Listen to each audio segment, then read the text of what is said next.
I am going to tell you something that's going to nuke your brain, chat, which is cringe. The reason why cringe is so common is because you don't have any IRL friends. I'm quiet. Are we quiet? Hold on. Am I quiet as fuck? Or is it really? Really? Doesn't seem like it should be. No, it's loud as fuck, or is it too loud? Oh, I know why. I'm not loud. I'm not too quiet. It's the other audio that was too loud. On Friday, I like boosted some audio of a video for you guys, and I didn't return it back to normal. Okay, now I see what was going on. Okay, that makes sense. That makes sense. Sorry about that, chat. Audio perverts in. What was I saying?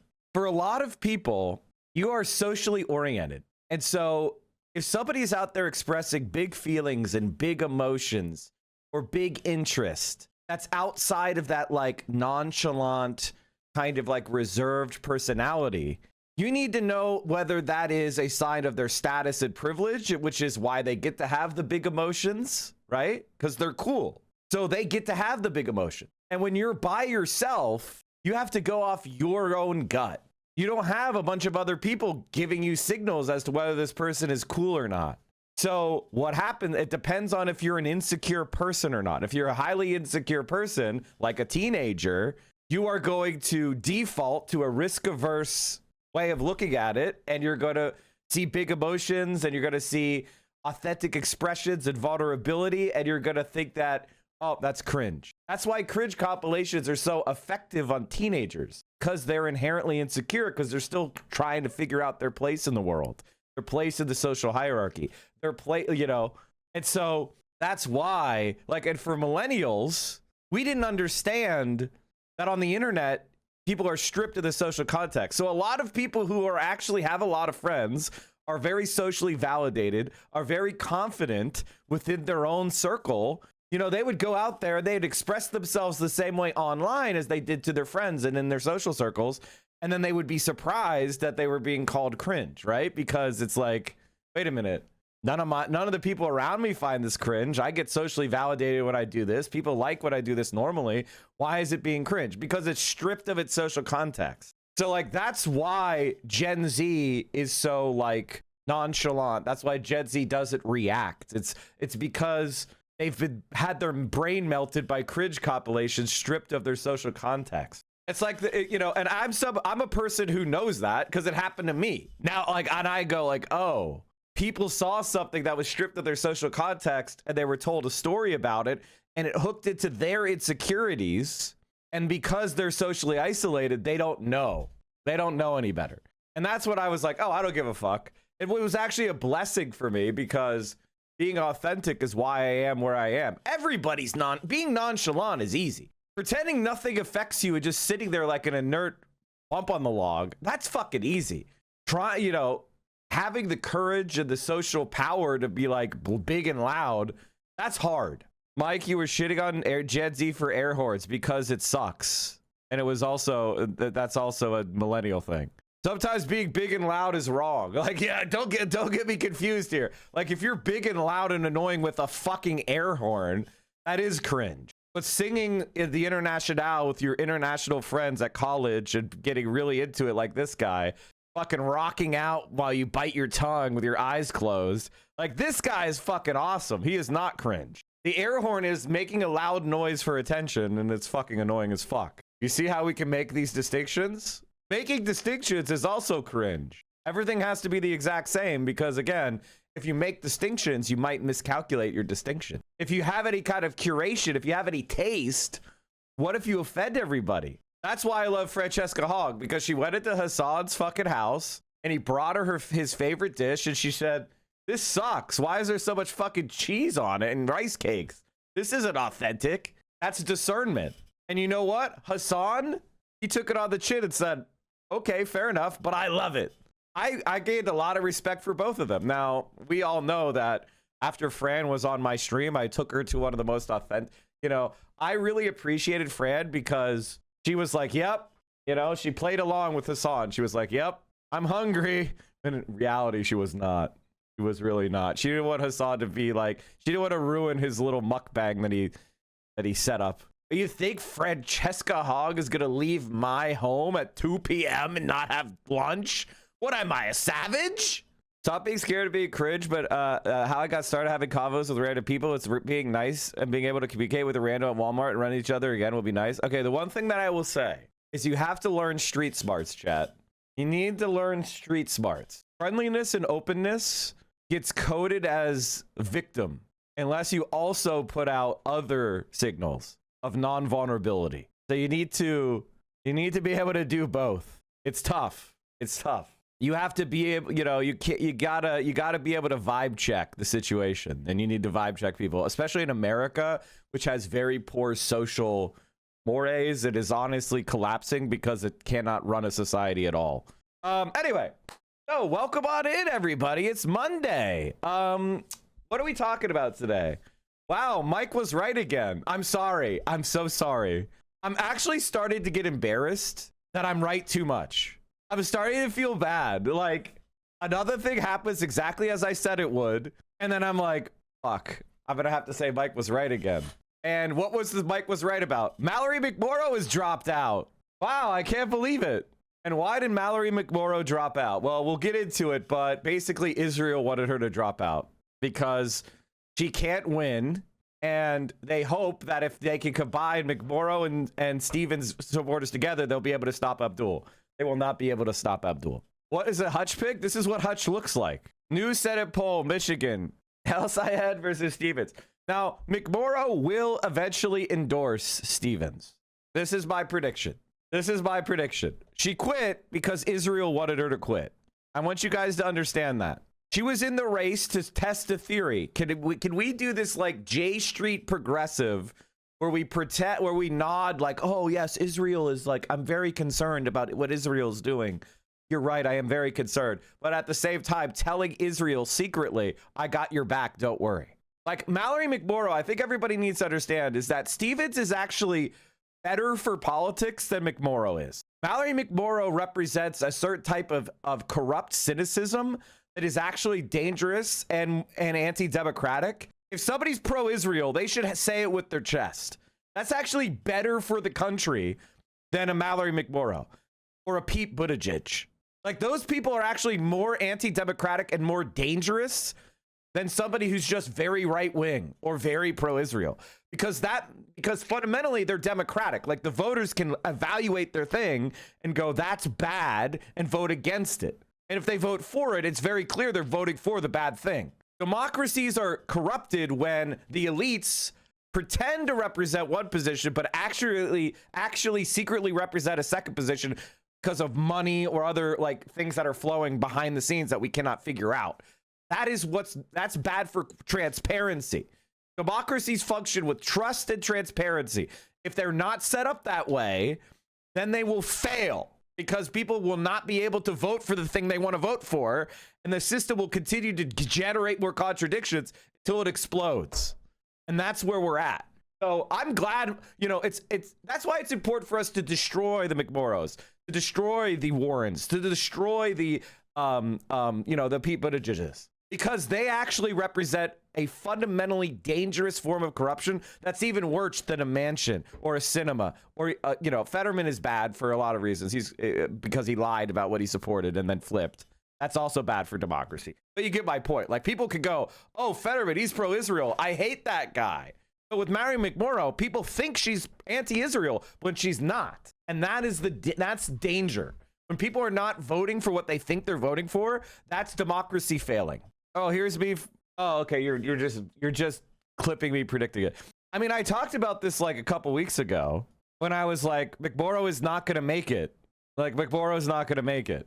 By the way, Mexico and England, if you didn't watch that game, you missed one of the best games of soccer. It's called soccer now because the U.S. is the only host nation back in, that remains in. And I've seen it in a very long time. And let me just say this. Mexico, what the fuck was that? There's this, I'm a hockey player, chat. So my perspective on attacking is not what a lot of football is really ripe for disruption, or soccer is really ripe for disruption and tactics, because I swear to God, like in ice hockey, you are biased towards shooting because goaltenders are they have like the technique of goaltending is very advanced in ice hockey. So like if it's just you against a goaltender, that's actually hard to score. Like it's not easy to score against a skilled goaltender because of, you know, the advancements in equipment, technique, you know, the skill level. Like you need oftentimes either a one-timer or some sort of screen or tip. So there is a bias toward just like getting pucks on net and then trying to like clean up rebounds and deflect shots and things like that to get it in past the goaltender. Whereas in football, they like to possess the ball in the final third and then try to like pick the perfect play. And it's like, one of the reasons I like that Norwegian striker is he doesn't do that. He's like a fucking wrecking ball. He goes in and he fucking crashes the net. And yes, he'll make beautiful plays as well because he's amazingly talented. But he's just like, he plays it like a hockey player, like unironically. And so when I was watching the Mexico, I was like, can you shoot the ball? They had like 6 attempts on net. Or I'm sorry, that were actually on, like that had to be said. It was like nothing. It was like, oh my God, dude. They kept trying these like float crosses and then it would get punched out. And it was just, there was no attempts on the fucking net. I was losing it. Holland is like obviously the most popular. He's like the fan favorite of the tournament for sure. And then of course, Donald Trump did something incredibly based. We love to see it, folks. He used his corruption for good. What? Explain. So, all right, let me just say this. I think the red card was given for an inadvertent play. I don't think it, you know, I think it was, you know, it looked worse on replay than it actually was. I think it should have been a yellow. People have screenshots where it looks like Balogun is like stepping on someone's ankle, but in reality, he was looking this way and running, and the guy basically came together with him and he stepped on his ankle without any intent. But still, it was a dangerous play. I think a yellow card was warranted, but they gave him a straight red, right, after VAR. And obviously, he's one of, you know, America's most important players. I think he might be our leading scorer in the tournament. I have to look, but intent doesn't matter if there's great risk of injury, but he wasn't injured. You know, if there was an injury, then you could say the risk was there. But just having a coming together, that's the natural flow of the game. Sometimes there is collision, especially when you're coming up somebody's blind side. You're the player who sees, and then you come into their blind side because you're trying to make a play on the ball, and you come together. I mean, like, come on. Lack of awareness is your fault. It's impossible to have full awareness. It's the limit of your senses. Like, what are you saying? Anyway, it's fine. I'm very biased, and FIFA agrees with me, so it is what it is. You know, FIFA agrees with me that there was if you're sent off the World Cup, you will miss the next game. No ifs, no buts, no appeals. But that's not true. There is an appeal. There absolutely is an appeal. Like, what are you saying? There absolutely is an appeal, and they did the appeal, and the appeal agreed. And by the way, they didn't overturn the red card because he was sent off for the rest of the game. So there was still a punishment that you know what I mean? Like, that wasn't overturned. The suspension was overturned. Look at this whining and complaining from the Brits. Honestly, there have been 189 red cards in the history of the World Cup, and only 2 players have not served a suspension. So there's precedent then. In an unusual but precedented decision, a red card was overturned. I'm sorry. Back then, however, there was no automatic ban. It was decided by a committee with evidence given by the officials. BBC's U.S. media partner CBS News confirmed Balogun's reinstatement came after U.S. President Donald Trump called FIFA President Gianni Infantino on Thursday and spoke about the suspension. Sources familiar with the call told CBS News. I mean, like, I love this because it's and by the way, chat, you may not understand that I am partially trolling, but partially as an American supporter for the World Cup, laughing and enjoying it because it tickles my fancy in 2 ways. The first is one of the biggest impediments we have is the way that Euroids cope about being our puppet. And one of the things that the world needs more than anything is for Europeans to have some sort of a level of personal anger at the United States so that they stop acting like our fucking footstools and therefore the footstools of Israel. And so when Donald Trump can just go in and interfere with the beautiful game because we dominate you so completely and you get pissed off, you're going to hate Donald Trump. And this is fucking awesome. I need you to understand that we decided that soccer just has quarters now because we wanted TV commercials. Now it has quarters now. Oh, one of our best players got sent off. He's playing in the next game. The fix is in. Like, I should have bet on the U.S. winning the World Cup back in the fucking group stage. Oh, and when it happens, and it will, the malding is going to be insane. Also, that hits the exact right people because soccer ultras are the most pro-Trump fascists in Europe. Yes. Also, a lot of the players are actually really cool guys. So I want the American team to do well because they seem pretty chill. They seem like decent. Most of them seem like decent guys. Also, Pulisic is a Pennsylvanian. So that's another.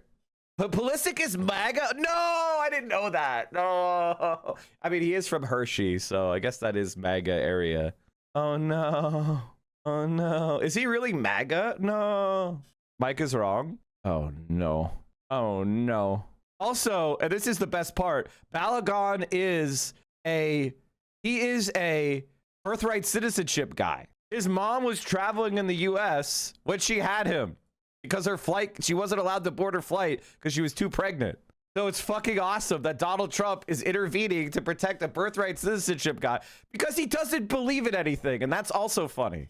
You understand all the layers of funny? I think a lot of you are autistic in a good way and that you don't think this is fair.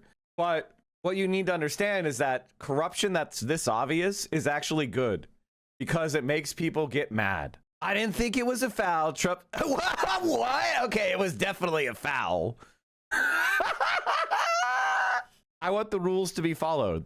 That's why I say autistic complimentary, because the real ascension is that you understand that there are no rules. There are no rules. Trump is a great soccer fan, maybe the greatest.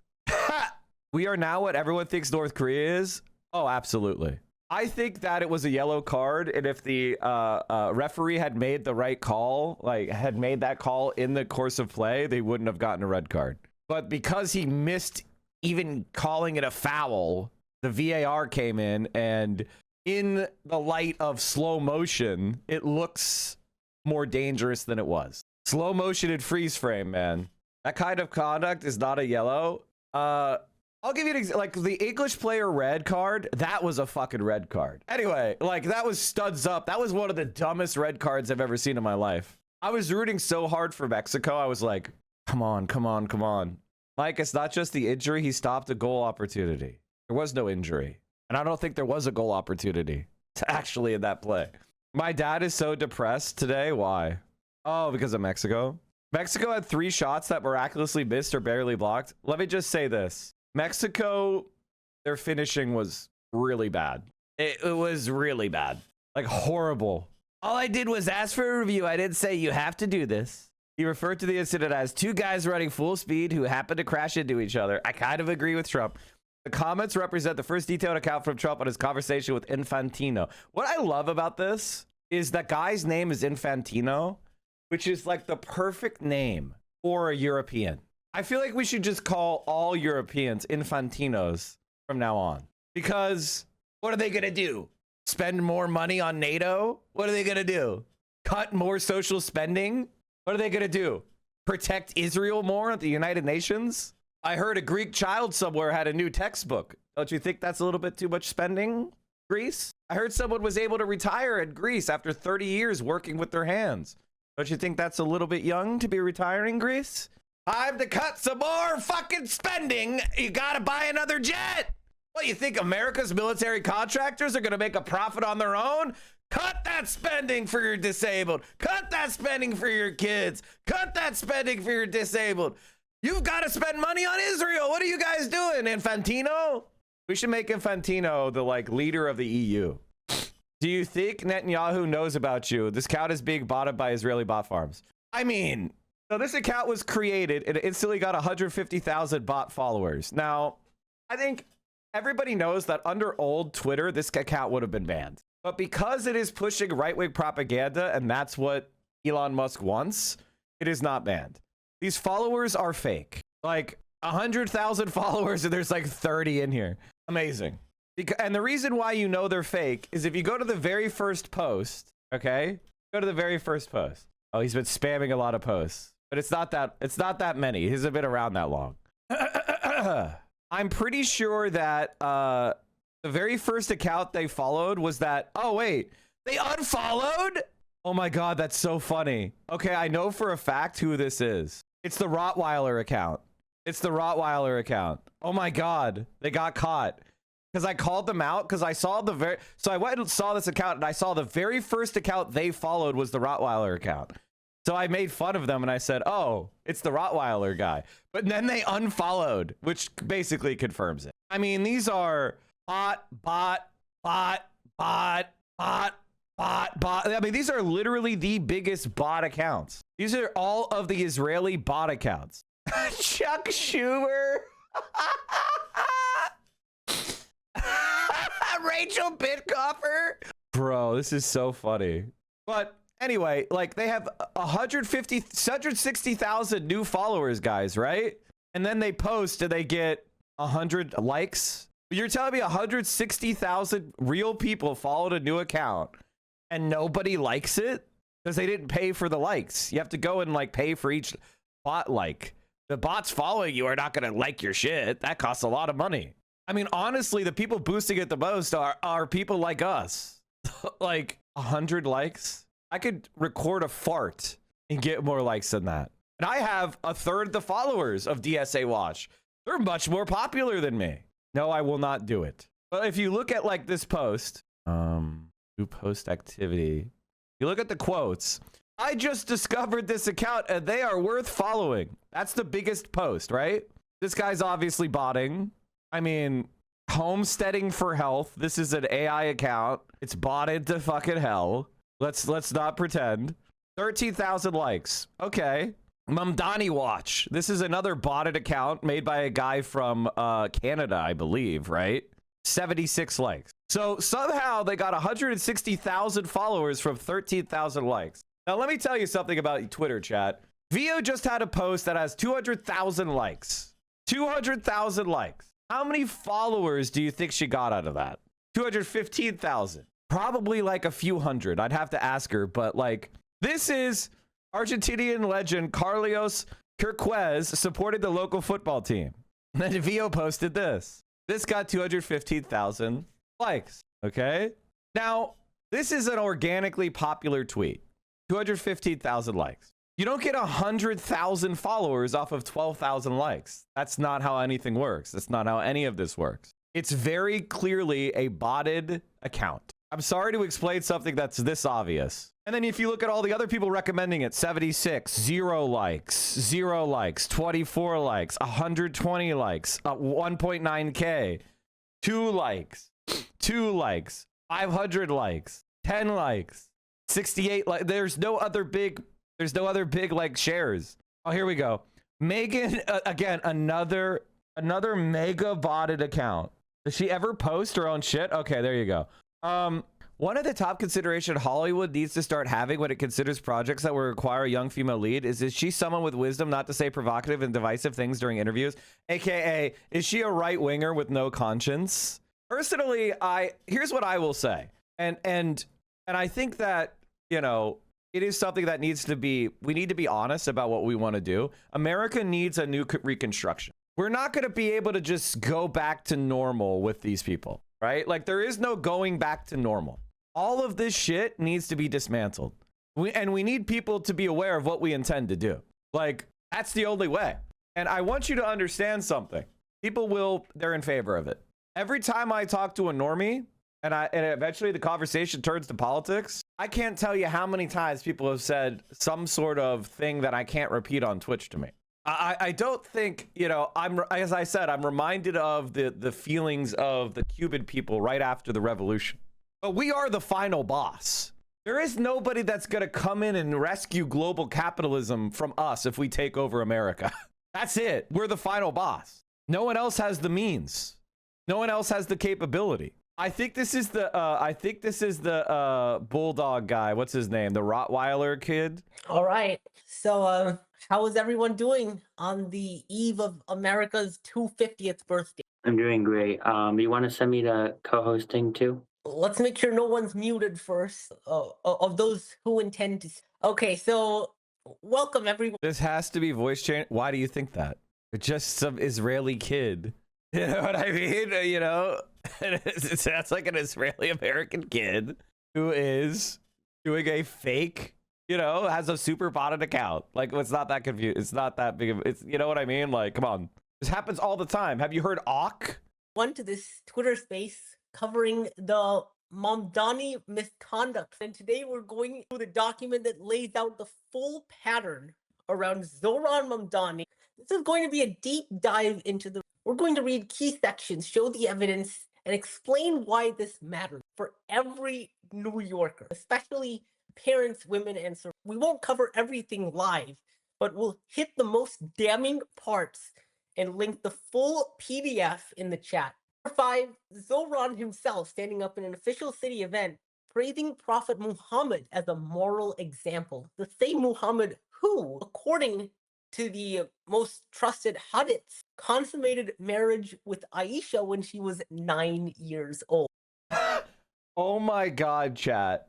Milwaukee Journal Sentinel is saying that I've been banned from Twitch several times. Guys, I've been banned from Twitch several times. The suspension is believed to be related to his recent stream where he insinuated he'd pay someone $100,000 to do something to Destiny. That's not what I said. I said $100,000 opportunity. I said, I didn't even say I'll give you $100,000 to do anything to like, that's not even true. That's not even what happened. Like, they can't quote me because the stuff I said isn't even that bad. You know what I mean? But Twitch doesn't even want you to make any kind of joke that has that implication, which is why I got a 2-day ban, which was on the weekend when I don't stream. They were telling me, don't make jokes like that. Don't, because even if, you know, people saying you're saying that, you know, that's a bad look. That's it? Isn't this like is this an AI article? Like, honestly. Fires streaming career has occasionally been interrupted by Twitch bans, the most recent of which issued on Saturday, November 9th. That I deserve the ban, the joke wasn't funny. That's it? That's it? Plausibly violate. Guys, I plausibly violated the Twitch community guidelines. I raised $35,000 for Francesca Hong, but I also plausibly temporarily violated community guidelines. It wasn't clear how long his latest ban at 2 days. Twitch streamer Denims was accused of putting a bounty on Asmongold, but she wasn't. When Denims put a bounty up, it was on someone else. Although, I mean, what Denims did was actually, you know, it's pretty much similar to what I did, but a little bit more, it was more Monka than what I did. Did you see this shit? The anti-DSA side? Yeah, I blocked it. And I honestly think they should be sued. I'm not kidding. Like, this account, they should be sued. Because they're not in DSA. They're using our symbols and trademarks.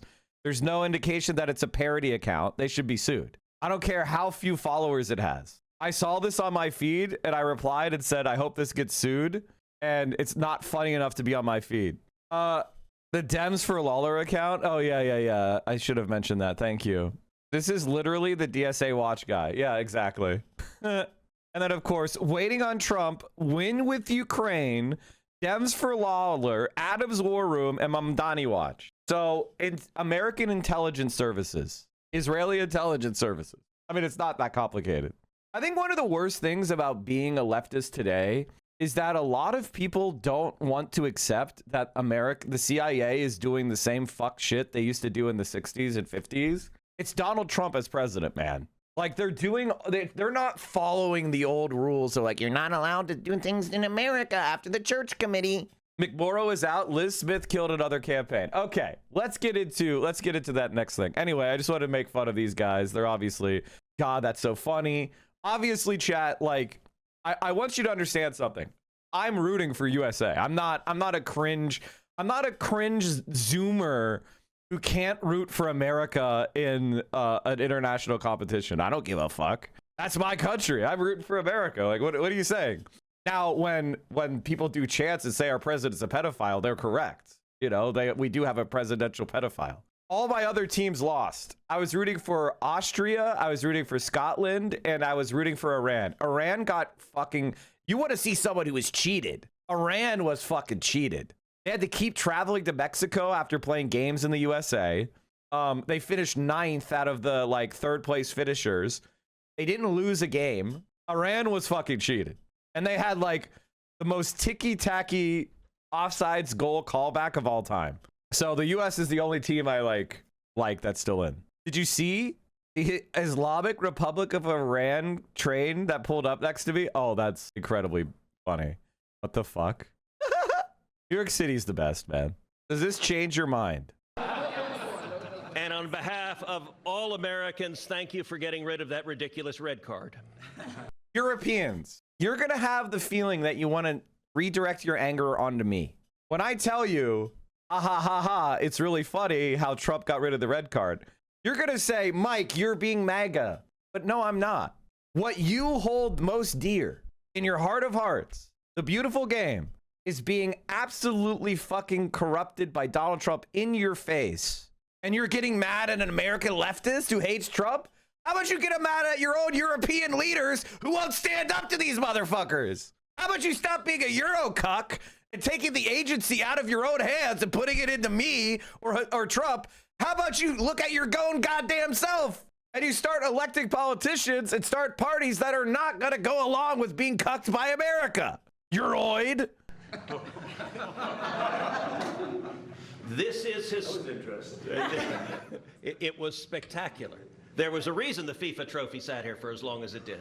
Oh, I mean, like, I unironically think the U.S. is going to win the World Cup. I understand it's cringe as an American to say that. But first of all, they've been playing great. That's number one. Number two, they actually have some legitimate strikers now that they got their second forward back from the red card, which is awesome. Say what you will about, you know, Pulisic, MAGA Pulisic. He's decent. For American football standards, he's actually like a premier player. So I don't know. And a lot of like Brazil got knocked out. I mean, Argentina looked terrible against Cape Verde. They honestly should have not. Like the fact that they won that was luck. Like the fix was in that Argentina Cape Verde game. They looked terrible. Everyone's kind of been playing down. And of course, the USA is used to playing. They train in Colorado, they train in high altitude. That's one of the advantages that America has, is that we train our national teams at high altitude and high humidity. Americans are used to it, you know? I mean, Pulisic, again, Hershey, Pennsylvania. It's Cape Verde, not Verde. Thank you, Cape Verde, sorry. An English soccer fan telling in America they can't support their team because of the crimes of their government is the most laughable shit I've ever seen. That's what's very funny. Like, we're talking about France? We're talking about England? And you guys are telling me that we can't support our own team because of crimes? What the fuck are you guys on? France is still doing, like, actually, France may be, after the United States, the second most evil country in the world doing empire shit. Have you not heard of Francofrique? Belgium? Bro, you are literally cheating. It's not about being evil. Argentina, France, Belgium, and England, and you're going like, oh yeah, guys, your country is especially evil. What? One of the things about leftist online spaces is we're in a place which is counter-hegemonic, meaning like I'm highly critical of my own nation, right? I support, you know, international solidarity, international revolutionary defeatism in certain contexts, right? And then you have Europeans that are like, yeah, America sucks, but it's actually just their European nationalism. Because as soon as you turn it around and go, actually, England sucks, they're like, actually, how dare would you say that, school shooting burglar? And it's like, oh, so you're not a left winger. You're just acting out your own nationalism. Every single major European country is demonic. You're all the exact same as us. And you all prop us up in the international system today. And unironically, FIFA is an expression of imperialism. Half the players are from formerly colonized regions. Their families are colonized, or they're refugees, or whatever the fuck else. But because they have the money in the European football clubs, because of unequal exchange, because they're the wealthier nations, they're able to get people from all over the world to play for their team. They're able to get skilled players to immigrate to their country, and they pay them a lot of money to play in their top leagues. Like, football is just a re-expression of unequal exchange, of imperialism, of colonization. But you're not ready for that, right? You're not ready for that truth. Bro is giving systemic analysis for football to defend USA cheating. What do you mean cheating? FIFA cheated. FIFA said, yes, Mr. President. That's who you should be mad at. Donald Trump doesn't have any power over FIFA. He's not in any position of power. He's just some guy. He called him up and said, oh, I don't think that's a red card. If they fold, that's on them. You are wrong, LARP. Literally, everything you've said about soccer today is wrong. Debate me a Meroid. What are you saying? Everything I just said is a truth nuke. Can you disagree with anything I just said? It's a fucking truth nuke. If it makes you mad, I understand. I would be mad too. The Europeans, what I want you to understand is that the reason why the America is going to win the World Cup is because Europe is propitiating that much to Trump. You guys are so bent over and you're kowtowing to America so much that the US is going to win the World Cup. And when it happens, you guys are going to be in here, you're going to be malding about the cheating, but the point is the symbolism of it. The symbolism of it is that you guys bent and tortured the game for our benefit. That's embarrassing. I thought you guys had some standards. I thought you had some like culture. That was your game, and we're taking it from you. Mike, you're so wrong on this one. Okay, I guess we'll see. Today's Belgium. That chatter is so wrong. Remember when the black English player missed the free kick and how they were harassed? Oh, no, of course. They're racist as hell. Mr. President, this, and on behalf of all of... I mean, like, how are Europeans... See, the problem is, like, I'm getting shot as the messenger. But just recognize that this is what's happening. So I saw the play, and I'm a person that loves sports, is a good athlete, and I understand sports really well. Really well. And that wasn't a foul. That wasn't even an infraction. That was two guys running full speed that happened to crash into each other. You can't take your foot and properly place it on somebody else's foot when you're going, no, these were two great athletes that got tangled up. I mean, honestly, Chad, he's starting to make some sense. You know, with Donald Trump, some of the time he makes some sense. I gotta be the biggest. I have to be the only. I mean, obviously, I have to be a villain here. Like, how can I not? It's too tempting. Like, I gotta be the villain here. Okay, like, how could I not be? Anyway, he's starting to make some sense to me, chat. And this referee, who is a little bit suspect, if you check his past.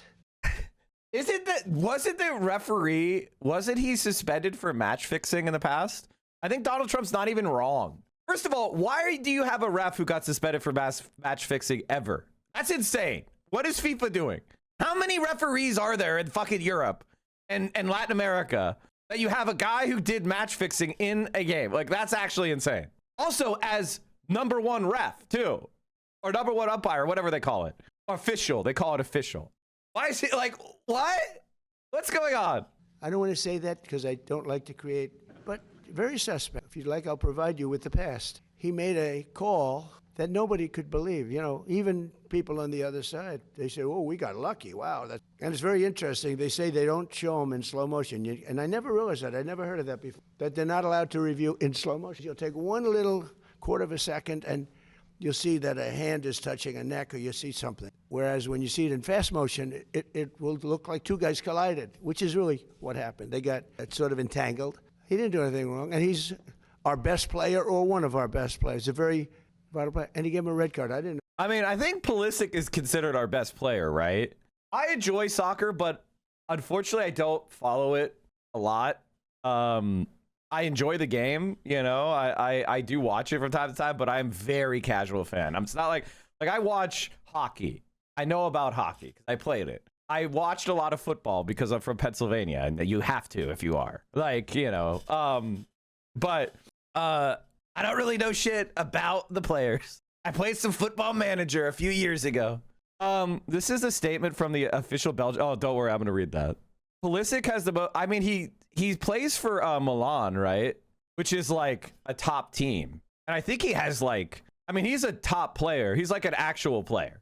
Milan is washed. I mean, yeah, but if you're the best player on a professional, if you're like a good player on a top team. You're good compared to what the US usually plays, which is a bunch of MLS guys. You know what I mean? It's like which is like a pretty shit tier league. Series A is fucked compared to a decade ago. Ooh. Yeah. That's true. One prominent politician who hasn't chimed in yet on the reversal of the one gate mayor, Joe Mamdani. If I speak, I am big trouble. Bro, don't listen. This is where you DSA people are fucking, you're losing it. Okay? This is how you could easily fuck up. If you do not root for American sports teams, you're fucking weird. It's totally okay to be in favor of like another team as well. Like that's totally normal. People don't mind that. You're allowed to be like, I'm like, for me, Scotland, right? Like I'm Scottish from my heritage. So me liking Scotland, that's normal. But to be an American politician and speak, oh, you can't do that. Don't do that. That would be dumb as fuck. Don't do that. Be normal. You know what that meant? I didn't think. Then I said, oh, you mean politicians? Yes! Of course I mean politicians. He's rooting for America. He just doesn't support cheating. I've been a sports fan for a long time.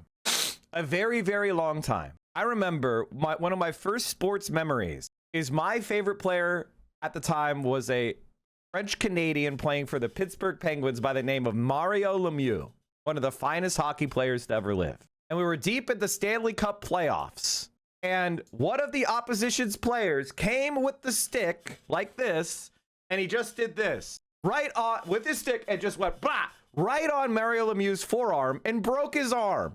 Overhead karate, overhead blah, arm broken. Okay. Did the other team's fans stop cheering for their team? Did they go, oh wow, we just injured the best player in the league right now through a totally dirty play? No. They were like, haha, that's good. We lost some fourth stringer for the best, and they didn't give a shit. This is how, unfortunately, people are when they root for sports teams. In fact, Mario Lemieux and Gretzky wanted to quit playing hockey because all that would happen is the league, they were constantly being fouled and like literally the entire time. Like people were just sitting there with they were hooking them with their stick and just riding along. They were literally dragging guys around who were hooking them with their sticks or bear hugging them. And they were like, fuck this league. This league is garbage. Like Mario Lemieux retired for a couple years because of how much the sport was not officiated. They just let people assault their best players. It was actually insane. That actually, if you want to know where ice hockey started to die, it's because of two things: the Goon era and then the worst team in the history of the NHL to ever be successful, the New Jersey Devils, played the worst form of hockey ever devised. It was actually, it killed, like hockey was blowing up in the 80s and 90s, and then it died completely because of the New Jersey Devils. They actually killed the sport. They played literally it was like, you know when you watch soccer and they have 8 guys lined up, haram ball? That was the New Jersey Devils for hockey. It was fucking horrible. They like have the average number of goals scored. It was incredibly bad. NHL moving to Versus, a channel nobody got after the lockout, didn't help as well. Oh yeah, that was fucking stupid as hell. They didn't give, they could have given the contract to ESPN at the time, but they gave it to a new channel and it was completely fucking stupid. Holy shit, that was so dumb. For like a few more $1 million too. Like it was pure short-term capitalist greed, and it was so bad for the sport. God damn, thanks for reminding me. Oh yeah, and the way that they also concussed one of their best players. Oh, I thought you were I thought you were going to show me the hit on Lindros. That was honestly when hockey got knocked down out of the like top when Lindros was like literally brain damaged out of the league and they didn't do anything. That was literally when ice hockey was destroyed or like knocked down to a second tier sport. I'm not a Flyers fan. Like a Penguin did it too. Like but it's just, if you don't protect your superstars, then your sport's a joke. And hockey did not protect the superstars. And it, Mario, Gretzky, Lindros, all these guys got like literally criminally assaulted. Like this one, like this hit, Zdeno Chara's hit. This one is fucking insane too. Lame sport, bro. Do politics. Sport is politics. That's another leftist trope that actually enrages me. Have you never heard of the difference between Celtic and the Rangers? Have you not seen the way that soccer ultras have been used to revive fascism in Europe? You trying to be some nerd who pushes your glasses up and goes, stop talking about sports. And I only talk about, yeah, because it is politics. It's tribalism. It's nationalism. It's community. It's a third space. It's a place where people are being organized for the far right because we're not there. And then there are places where it's being done right, like Celtic. The Celtic ultras are like this. I'd much rather see this in sport. The Scottish Cup final. Video has no sound. Oh my God. What? God, I hate Meta so much. This is why I don't use it. I literally don't use Meta because they're so anti-Palestinian. What the fuck? Is this gonna be muted too?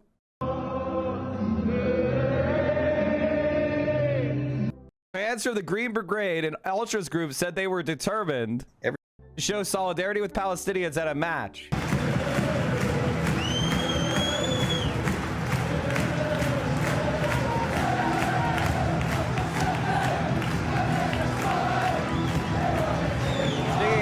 Italian anti-fascist song Bella Ciao.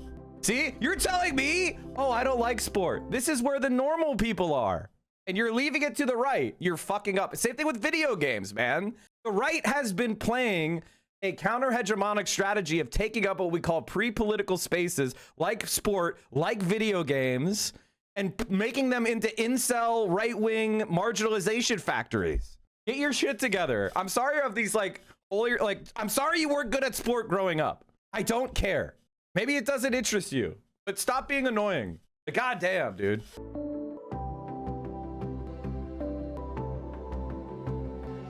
So like, all I'm trying to say is like, obviously this shit is important. Why do you think Donald Trump is interfering, man?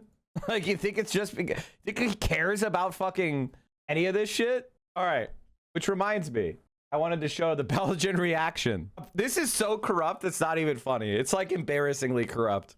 They can't even come up with fake procedures that are like what the fuck is happening? Following its previous statement, the Royal Belgian Football Association wishes to publicly explain the events of the past few hours. After learning through media reports of the FIFA's decision to lift the automatic suspension of player Balogun, the RBFA sent a letter to the FIFA requesting a copy of the decision, an explanation of the process that had been followed, and setting out its position regarding the applicable regulations. As its only response, FIFA sent a letter to the RBFA stating that it considered this correspondence to constitute an appeal, that a judge had been appointed, and the RBFA had only a few hours to complete that appeal. No information whatsoever was provided by FIFA. For an appeal to be admissible, FIFA's own regulations state that the reasoned decision must first have been communicated to the appellant. While the RBFA was merely seeking legitimate explanations, FIFA itself created an appeal and immediately ensured that it would be declared inadmissible. All this occurred while FIFA simultaneously refused to respond to the RBFA's legitimate requests. Furthermore, during the match coordination meeting, FIFA deliberately removed the section concerning the automatic suspension of players from its presentation. This topic has nonetheless been part of all such meetings before each of the previous 4 matches. The RBFA questioned FIFA both orally and in writing about the reasons for this change, yet once again received no response. This is actually good. Like, unironically, this is good. Like, this is good. I want people to see how the elites, how this happens. I want you all to eat it. I want you to see how corrupt the elites are, because we're populists. And as populists, I'm telling you, the elites are corrupt and they don't serve their interests and they don't follow the rules that they claim to follow. And we need to clean them out and we need to replace them with new people that are actually accountable to you. This is just proving my point. Even as an American fan, I know this is unfair. This is clearly unfair. I personally believed when I watched the foul that it was a yellow card. Now, EAR disagreed. The judge ruled it a red card. That's that. Okay? It is what it is. But now we have this ad hoc procedure that's blatantly corrupt. Part of sport is things like that. That's part of what makes it fun, is that there is unpredictable things that happen and your team has to overcome them. Like with England, they won it with 10 men against Mexico in Mexico. That is a legendary game for England now. English supporters are going to be looking back on that game in the Azteca as a legendary performance. That's great. That's what makes sport fun. But this type of shit is blatant. It's blatantly corrupt. Donald Trump is literally ruining the feeling of competition. And now when the US beats Belgium, everyone's going to be bitching and complaining about this, as opposed to celebrating, you know, the US overperforming expectations. Now there's going to be a cloud over everything the Americans do. Now, I'm not trolling anymore. I had my fun trolling everybody. But this actually pisses me off, because if the US wins, it's going to be clouded now. It's going to have a cloud over it for all time. We're not going to be able to enjoy it and laugh at the Euroids. Like, the free roll of the World Cup is we get to watch outstanding soccer and outstanding football. The height of competition that you rarely get to see a sport that the entire world is locked in on at this high level. It's a beautiful game. The emotion, the fun. This is all now clouded by this stupid decision. Donald Trump has actually fucked us from actually having a good World Cup where we got the free roll. Because the deeper we get, the madder the Europeans get, and the funnier it is for us. Now we have, imagine if we win the World Cup. From now on, there's going to be an asterisk over it. He actually is a fucking moron. He's actually a fucking moron. If the US loses, though, it'd be even more funny. I mean, yes, true. But that's not actually that funny, though. It's expected. Like, no one expects the US to win anything. When you're a host nation, you have a lot of advantage. So, and the US team is actually pretty decent, and they're playing well. They have a legitimate shot of going deep in this tournament. You know, like, so he actually polluted the team. You know what I mean? Like, this is fucking embarrassing. Okay. Ball's coming. I was having fun trolling you, but then I thought people might think I was being serious. We all like to troll once in a while, folks. They haven't played anyone good at football. Bro, Uruguay, they fucking destroyed, and France had to beat them 1-0 with a penalty goal. Everyone's playing like shit. Like, literally, this is anyone's World Cup. Any team that's in the final 16 has a shot of winning this, because everyone's playing like garbage. Literally, it's anybody's world. Like, this is the best opportunity America has ever had to win a World Cup since 1930, when we finished third. It's not that we're like the favorites or anything, but if we're ever going to win it, now is the time. Because again, it's in the US, so that's a big advantage for the American team. Are you still banned? No. Ball's coming in. My man opens up. Not only kicks, but steps. Oh! Oh! Oh! You see what I mean? Like, obviously, this is a case of slow motion. This is a case of slow motion and freeze frames. Yes, that looks like it hurts. But you're reading in all sorts of shit from... Again, look at where he's at. Look at how he's running. Look at the... Oh, fuck. I need to, like... I'm defending Balogun for a second here. How do I go back 30 seconds? Coming in. My man opens up. Okay. I'm just going to show you second by second. Oh, my God, dude. Legitimately, this is like the least athletic thing I've ever seen from Hassan. You're showing a clip that starts at the contact? That's out of context. Can we get an actual clip? Can we see an actual clip that includes the like 5 seconds before they come together? Watch. Okay, do you see this? He was running straight. He came from behind him. Like, how the fuck is he supposed to know he was there? Like, give me a fucking break. He was running straight. He ran with vision, ran into his line. He was the reckless player, not Balogun. Like, come on. Give me a fucking break. Shit, maybe Mike is right. No shit, I'm right. But again, this is a case of clipping. This is a clip. And again, yes, it looks like it hurts. I'm not, you know, but when I'm running this way and I'm looking this way and you come up from behind me and then loop in front of my path and then we come into contact, like, what the fuck is this? Seems like he knew that he was there because he had contact with it initially, that he reaches his arm out as he's running. If a player accidentally kicks it out of bounds, it's still out of bounds. Players coming together is not a foul. He went up, cleats up from behind. No, he didn't! He wasn't coming from behind. You're starting the clip after they already came together and his body turned from him running into him. How are chatters this crazy? That's why the ref didn't call it a foul at the time and it went to VAR, because he was looking directly at the play. The ref's right here. He's looking directly at the play. The reason why he didn't call it a foul is because he saw the play. Like, what are we saying? The ref just decided he doesn't want to call any fouls today.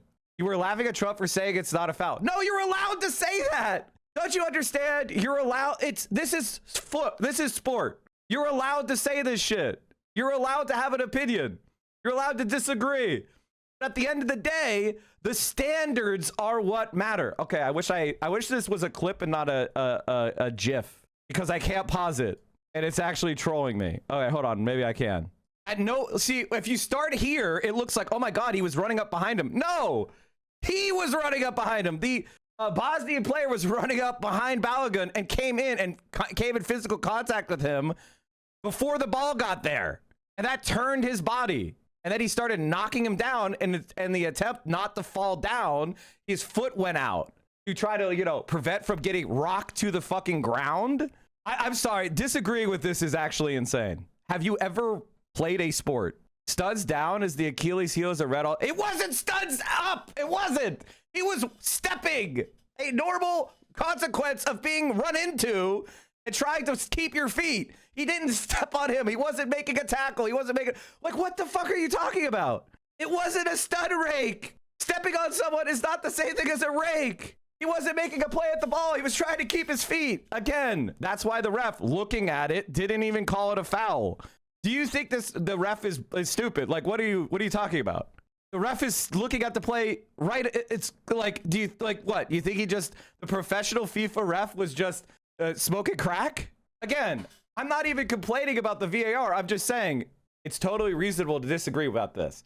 I know why you guys think what you do, because you saw the clip, which Hassan started. Where's the Hassan thing? Did I close it? No! Hassan started the clip after the contact had already been made in slow motion. Come on, man. That's insane. Yeah, thank you for letting me have a sound I can play to people when they're wrong. Appreciate you. Okay. Jesus Christ. I watched the entire game and agree with the ref at that time. Which ref? The VAR ref or the ref who was calling the game? Mike, you're the... Ball's coming in. Ball's coming in. Again. My man opens. What the fuck are you talking about? The ball is not coming in. Hassan, did you watch the game? The ball is not coming in. He ran into him. The ball was not there yet. I actually feel like this is crazy. He was running straight on his line, and the Bosnian player tried to cut in front of his line from behind and physically initiated contact. Ultimately, I need the U.S. to lose because the last thing Trump needs is a World Cup trophy. Well, just say that. That's the officiating team there won. So when they make decisions, it's agreed upon. People new to VAR have a lot to learn about officials and their pay structures. That's why they get bribed. Mike is a base guy. Don't ban me, you fucking piece of... Oh, dude, just come on your main. Like, what are you doing? Don't come on some alt that you just made. Come on. What are you doing? Come on your main. Mike, you admit you're an ultra-nationalist now. I just think we're having trouble having a consensus reality. This was not a tackle attempt. This was a coming together of two players that were running different lines. One came from behind the other. This was not a play on the ball. It was just they came together.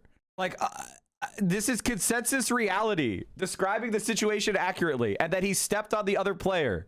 He wasn't making a tackle attempt. He wasn't making a play. He was trying to keep his feet because he got contacted from the back. That's why the ref didn't make a foul call in the moment. Then in VAR, they realized he really stepped on him and it looked like a rake. So they decided to call him a red. It is what it is. I understand exactly why everybody made the decision they made.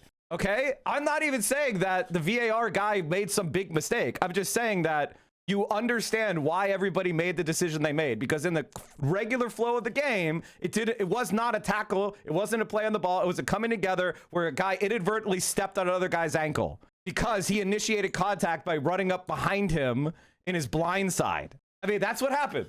And you guys want to fixate on the like microsecond where he's stepping on his ankle, and then you want to infer that it was a play on the ball that was there, therefore a red card because there's a risk of injury. What, if you step on someone else's foot, you're going to call that a red card rake? That's not what it was. The intent doesn't matter.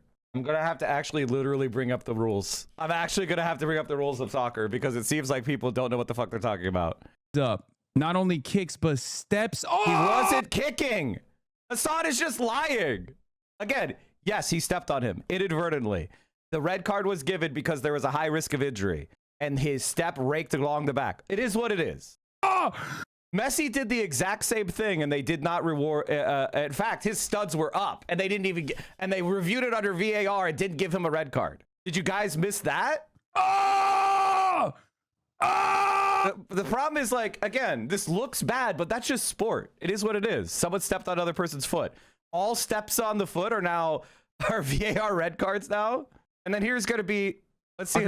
And don't really even want to defend this, but Messi did the same shit, bro. Yeah, okay, cook his ass too. But Messi was actually making a play on the ball. Messi was actually making a play on the ball, which is okay, cook his ass too. Do you see that? The ball was actually there, and that was a rake. That was, you know what I like. That is actually a red card, but Messi got nothing. Again, consensus reality. I'm actually shocked at people. I'm actually shocked. The back of the calf isn't as bad as the. People are just saying things now. Making a play that could have a high risk of injury. Walking, running. It wasn't a tackle. Oh my God! It wasn't a tackle. It's called physics. They came together, knocking him off his feet, and then gravity happened. It wasn't a play on the ball. It wasn't a play, which is why the ref didn't call him. Oh my God. Oh, I'm sorry. Are you fucking kidding me? Oh, look at what he did to his ankle. Are you out of your fucking mind? Chatters, please get real. He's just landing on the ground, bro. Really? Are we doing this thing that Trump supporters do when they're like, look at the ground? The ground is actually American flag blue. The ground is American flag blue, which happens to be the same color of this dude's fucking ankle after Balogun landed on it. Holy fuck. Look at this. Oh, oh, oh. I felt like it broke my ankle again. I mean, again, this is the VAR ref, which is, in slow motion, it looks like he's making a challenge, but that's not what happened. Like, if you read the rules, he wasn't charging, jumping at, kicking, attempt to kick, push, strike, attempt to strike, tackling or challenging, or trips or attempt to chip. Okay, so he wasn't doing any of those things. So now it involves contact. Careless is when a player shows a lack of attention or consideration when making a challenge. He wasn't making a challenge. He was not making a challenge. Mike, you're completely right, but it's a red card in today's song. It's fine. It's fine. I'm just shocked that people think that, again, it is what it is. It is what it is. It's okay. It's okay. We're just going to agree to disagree on this one. There's just no way. There's no way for me to change my opinion on this. You guys can have your opinion. It's fine. That was clearly reckless. All right, chatters who disagree with me, come to TwitchCon. We're gonna reenact it. We're gonna reenact it. I'm gonna run behind you and I'm gonna shoulder you. If you try to stay on your feet, then I get to kick you in the face as hard as I can. We're going to reenact it. We're gonna reenact it. Do you agree that the call, however bad, should not have been reviewed, overturned? Yes, that's my point. That's my entire point. If you stomp on my ankle, then you thereby would be proving me right. That's why you guys are stupid. If you stomped on my ankle by trying to keep your feet, you would be proving me right. Don't you understand that? The only way you're right is if I shoulder you and you fall to the ground without trying to keep your feet. Then you would be right that it's a red card. If you try to keep your feet and step on my foot, then you agree with me. Do you not understand that? According to you, Balogun needed to fly face first and eat shit, or else it's a red card. If you step on my ankle, then you agree that I'm correct. Do you not understand that? That's the whole point that I'm making. Why are you putting question marks? How are you guys putting question marks? Explain your question marks. He got a red card for trying to keep his feet after getting contacted from the back. And then has his legs wet out from the force of the contact. He stepped on the person who initiated the contact. If you did the same thing, you're saying that's a foul. That's a bad thing to do. Meaning, if you stepped on my ankle, you would be getting a red card. You need to just eat shit, let me knock you over without trying to keep your feet. Why are you question marking? That's what happened. That's exactly what happened. That's exactly right. You need to get knocked over. Well, thank you, chatter. Thank you for actually listening to what happened. This chatter is saying, if somebody runs up behind you, you should not try to keep your feet. You should do what soccer players do, which is go to the ground. If somebody knocks you from behind, you're supposed to splay out and go to the ground. Don't try to keep your feet. That's what they're saying. And that's what they're saying. Flop. In soccer, we flop. That's what they're trying to say. In our culture is flopping. We flop. He should have flopped. I tried to keep his feet. He committed a red card. That's That's what they're saying. And you know what? I respect that. I respect that position. I would have stepped all over your ass. Then you agree with me. You're acting like the other guy ran into him. He did. He ran up from behind him. I understand hating the U.S. I understand wanting the U.S. to lose. But I'm just describing what happened. I'm actually stun locked. I'm actually stun locked. No, it's just a red card. That's what football is. Can you show me a similar red card? Can you show me a similar red card from this tournament? Potential for damage is the criteria. This might be what your top 3 longest stun. No, the stun lock is just the position that I have is it was a natural coming together. There was no challenge on the ball. He was trying to keep his feet after the other player initiated contact. It looked worse in the replay. I understand why the VAR decided the red card. That's the game. I don't agree with the red card, but that's the game. I accept the red card. And that it's actually bad that FIFA just rigged it by overturning it, which puts a cloud over the sport. I'm just saying I disagree with the red card. People are like, no, you can't disagree with the red card. Even though I accept the red card as legitimate, and I understand why it happened, I'm saying why people think it's not a red card also makes sense under the rules of soccer. And it is what it is. This is a VAR situation. Before VAR, this would not have been a red card because of exactly why I explained. It would have been, but because we have slow motion, because we have replays, because we have angles, people see a bad angle, it looks painful, so it got red carded, which it is what it is. That's the game. That's my entire point. But people are trying to pretend like, no, there's no way this is 100% red every single time. And then you're like, well, here's other examples of where they didn't call a red. And they're like, well, that's whataboutism. And it's like, no, it's called precedent. Rules are applied through precedents. Rules are applied by comparing similar situations and seeing what determinations were made at the time. So the fact that Messi was not given a card when he clearly raked someone with intent during a challenge, but somebody is given a red card during a clash coming together from the blind side, which was not a challenge on the ball, which was him trying to keep his feet after being run into from behind. And then he stepped on the guy's ankle, which looks really bad. But again, the red card was given. I understand why. There was a potential risk for injury. You could read the rules in a certain way where it's like, well, it was reckless the way he tried to keep his feet. He put his feet down without looking where they were. There's all sorts of things. Like, for example, Kane was given a penalty last night because he kicked for a ball in the penalty box and the other player's leg got in front of his. And so he missed the ball and kicked the player's leg. That was a clear penalty. He wasn't given a red card because I'm pretty clear he wasn't intending to do that. He could have been because that was a reckless play. There was risk of injury, but they decided not to. That wasn't a penalty. It absolutely was a penalty. What the fuck are you saying? The Kane play was a clear penalty. What the fuck are you saying? Okay, thank you. I can't believe the chatters don't want to have a disagreement over whether the red card is a red card, even though I completely agree with all the other aspects because I accept it. I think it's because of autism, chat. I think unironically, it's about autism. You do not believe that I could legitimately have the position that I have while also accepting the way the game works, as calls sometimes go against what you think is fair interpretation of the rules, and you just accept it as part of the game. You can't, it's just the wrong position. That's your opinion, man.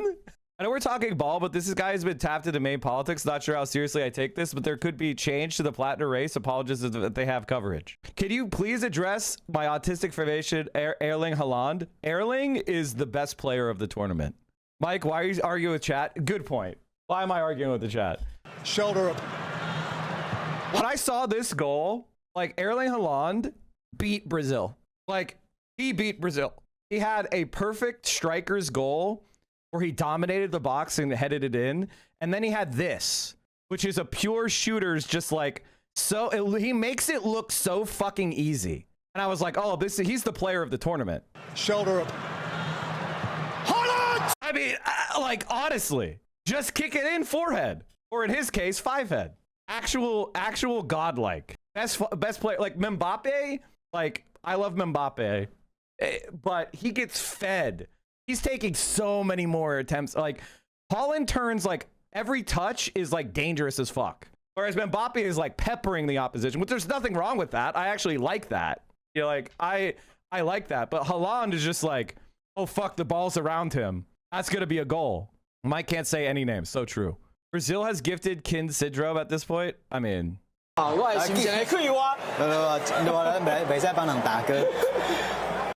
you seen the dictator Mbappe meme? Oh, of course. It hurts you to hear you speak about football like you know. Disagree with me. Disagree with my positions by making an argument instead of just getting in your feels. Like, that's the problem, is you guys don't know how to if you feel a certain way, make your point. Don't just get in your feels, make a point. Then don't read it. No, I'm trying to help chatters get emotional maturity. Emotional maturity comes from being able to articulate why you feel the way you feel. If you don't think that I think Haaland, if you don't agree with my analysis of Haaland, please tell me why I'm wrong. Modern debate tactics, you're wrong, and then try to do some sort of like social thing where they attack. Again, attacking my credibility isn't making a positive argument for yourself. It just causes everybody to go in this spiral about the person's credibility. If you've never understood how an argument is made, here's what you need to understand. An argument is a conclusion that you have to arrive from logical premises. So logical premise A, logical premises B, logical premises C equals the conclusion. You don't just put a conclusion and then get mad at the person for not agreeing with your conclusion. That's like a 4-year-old. I can't believe people don't understand this. And the reason why we're disagreeing is because you're laying out premises that are actually not factually true, right? So that's where we're disagreeing over your premise. I don't agree with premise A, B, and C, so we just disagree on the facts. And we need an arbitrator to determine the facts as they are. And that's the reality of argument. You have to have like A plus B equals C, C plus D equals E, E plus F equals conclusion, right? That's how we do arguments. Bro, you were just wrong as fuck. Move on. All right. I have to give you a 24-hour timeout for that. I have to give you a 24-hour timeout for that one, unfortunately. Unfortunately, I got to give you a timeout for that one. Balogun lost the play on the ball, then pushed up his hips into the defender and ended up stepping on his ankle studs up. I don't understand the controversy. That's not what happened. That's literally not what happened. Balogun was running. The defender, he sensed the defender was behind him. He had his arm to protect the angle he was running on, right? So his arm was there to protect the angle he's running on because he sensed the defender behind him where he couldn't see. The runner clashed with him from behind, shifting his weight, spinning his hips, and instead of falling down, he tried to keep his feet, and the defender, his legs were, again, he was also trying to keep his feet. His legs went under his foot as the foot was going down. Not playing out, but down. And he stepped on him, raking along the backside of his ankle. That's what happened. Like, that's, again, I understand why a red card was given in VAR. It looks bad. It looks like it could have been injury. You could argue it was reckless. Maybe he should have looked over his shoulder when he sets the defender to make sure he didn't step on him. All that shit makes sense to me. But the idea that he was doing some sort of challenge on the ball or whatever, that's not even what happened, man. Like, you're just saying shit. You're saying shit to try to line it up with some text you see in the rules instead of accurately understanding what happened. You have an outcome you want, red card, so then you're trying to describe the situation in terms similar to the rules for a red card, as opposed to just a natural explanation of what happened because you have the outcome you want, red card given. And you're working backwards from that. That's why I feel differently than you. Mike, it doesn't have to be a challenge on the ball to be a red. Why do you keep repeating that? I know it doesn't. Because now you're talking about recklessness. Now you're talking about recklessness, which is what VAR said. Michael Olise has a shot to break the all-time World Cup assist record. Oh, nice. Shoulder up. Holland! Oh, wonderful! Absolutely insane. Like, look at this goal. It looks so easy. Shoulder up. Holland! Oh, wonderful! He has nailed it for Norway! Like, unfucking real. Like, god damn, dude. Is this like the best shot? He's got 3 guys around him in a cup. And he's just like, yeah, I'm going to kick it between your legs and then have it bend and hit the post and go in. Oh, wonderful! Absolute pure goal scorer's goal. Like, god damn, dude. The Cape Verde shot was the best goal. Oh, I didn't say it was the best goal. I'm just saying that Haaland beat Brazil. It's terrible defending. I'm never talking about sport with Chad again. I legitimately... this isn't... holy shit, chat just says shit. My God. If you don't know ball, you'll think this is him being lazy. When in reality, it is him being perfectly positioned, conserving energy, And then when he realizes, okay, I'm a little bit behind where a good position is, then he picks up pace. It's pure fucking game sense, right? So why waste energy putting your knees up if you're in perfect position, right? So he's in perfect position, perfect. Oh, I'm a little bit behind. Then he picks it up. And then it's like, oh, I know where I need to go to make a play. And then just physically dominates the Brazilian defender.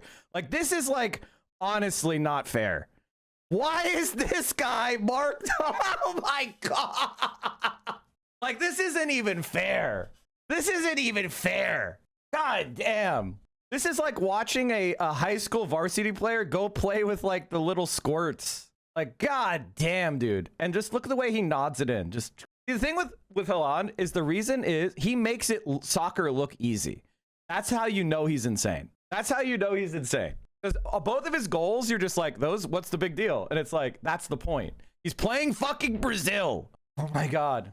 Dynasty and may have killed their star player in the process. This is one of the craziest stories of global terror meeting global football. In 1938, the World Cup was about to be the global stage ahead of a world war. Hitler was on his rise to power and attempted to unite all German-speaking peoples, so he invaded and annexed Austria to join Germany. And their great soccer team was somewhat of a motivating factor. Coming off a global embarrassment for the Germans at the 1936 Berlin Olympics by the legendary American Jesse Owens, Hitler wanted to prove to the world that they were athletically dominant. And Austria had just their nickname was the Wonder Team, and their star... Brazil haven't been a good team for a while now. Yeah, good point. They're pretty bad. Chatter's just saying shit. Anyone who knows ball knows Brazil hasn't been a good team in a while. I think you use words without a good sense of what they mean. Like, I thought good is a word that could be in someone's vocabulary as like... because it's a pretty commonly used word, but unfortunately it seems like it's not firmly in your vocabulary. You might need to go and look up good again. Lord in heaven.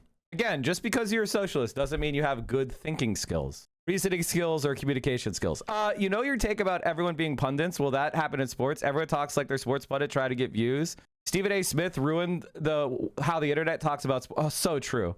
So true. Actually true. The debate, the way that like people got attention by being completely idiotic assholes on those ESPN sports writer talk show. What was it called? The annoying one that was set up like a political talk show. Fuck, what was it called? Around the Horn.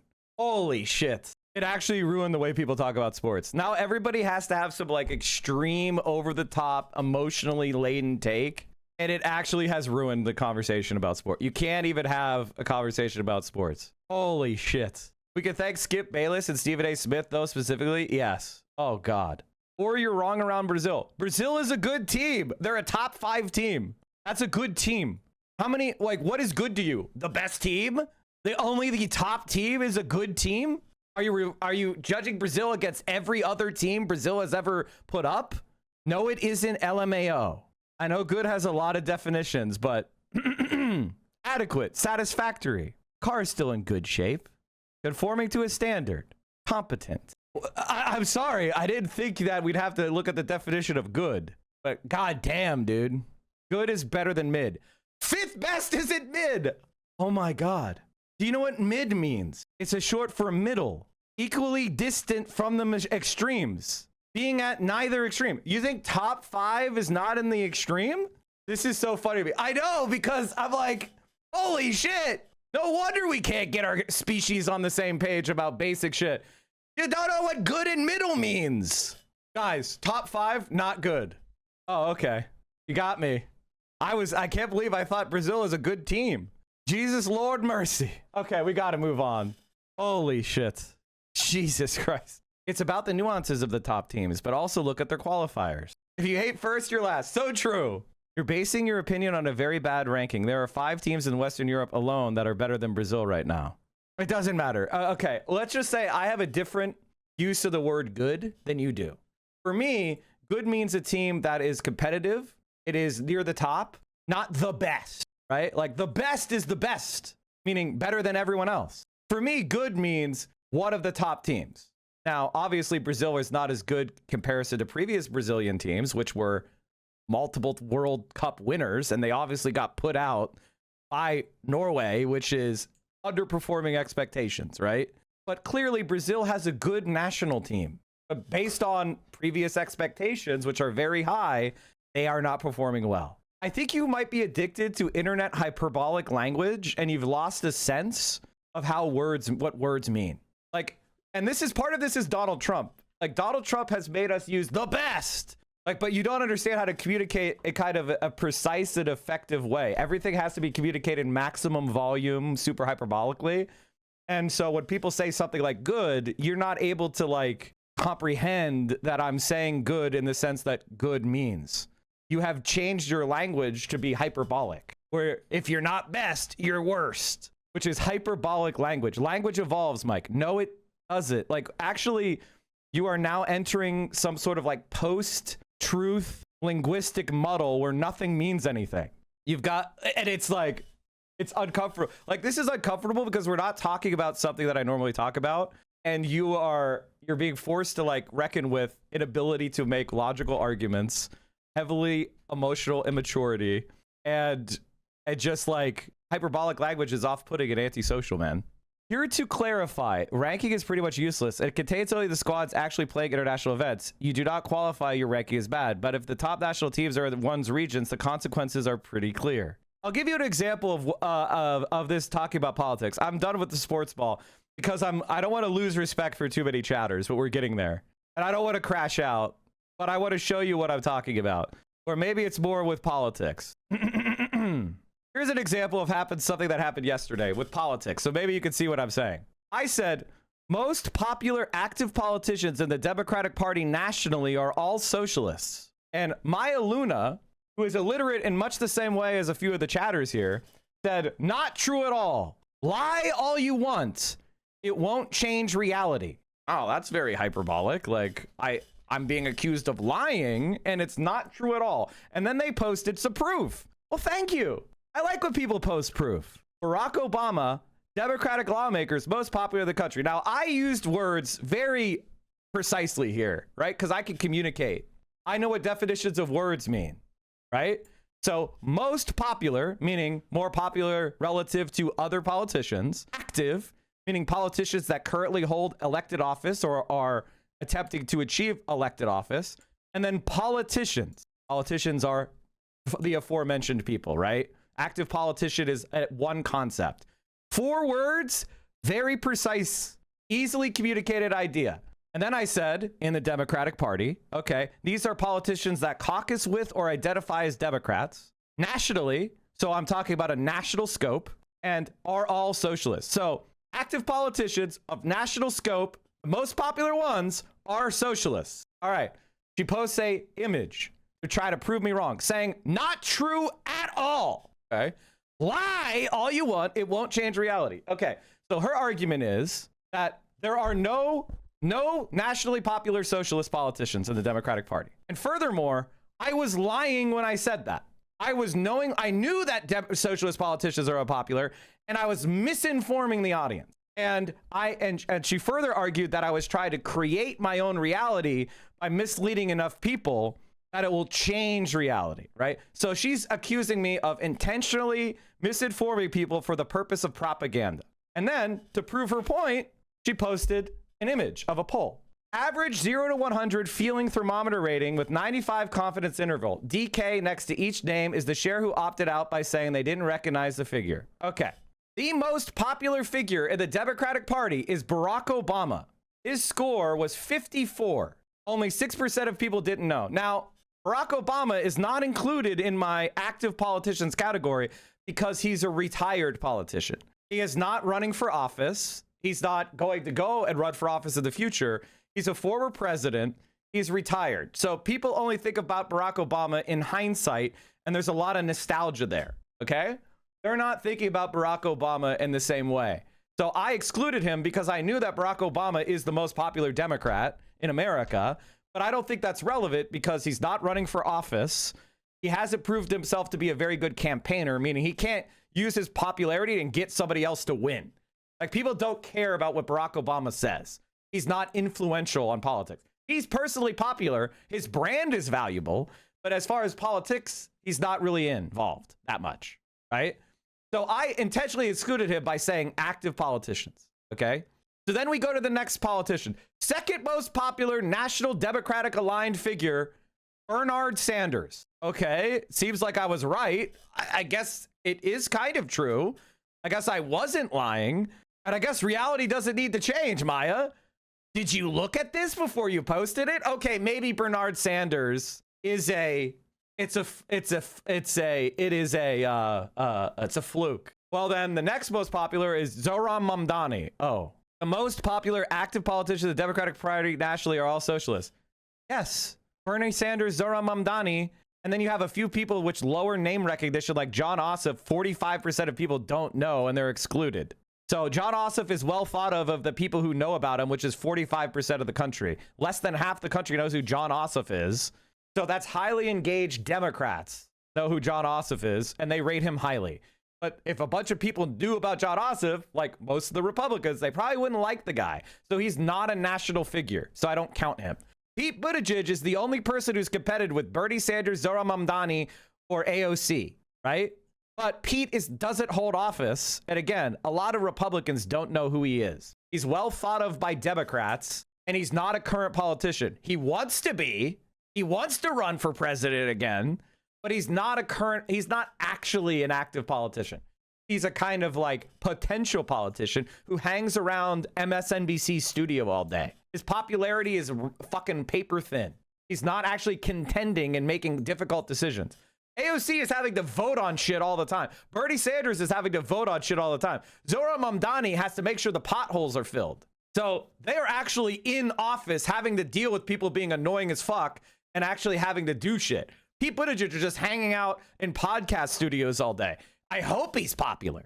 So let's look at like the more neoliberal candidates. Gavin Newsom is a 30, much more unpopular. He's more unpopular than the Republican Party and Kamala Harris, who's very unpopular.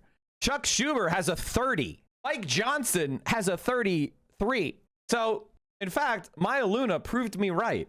That's insane.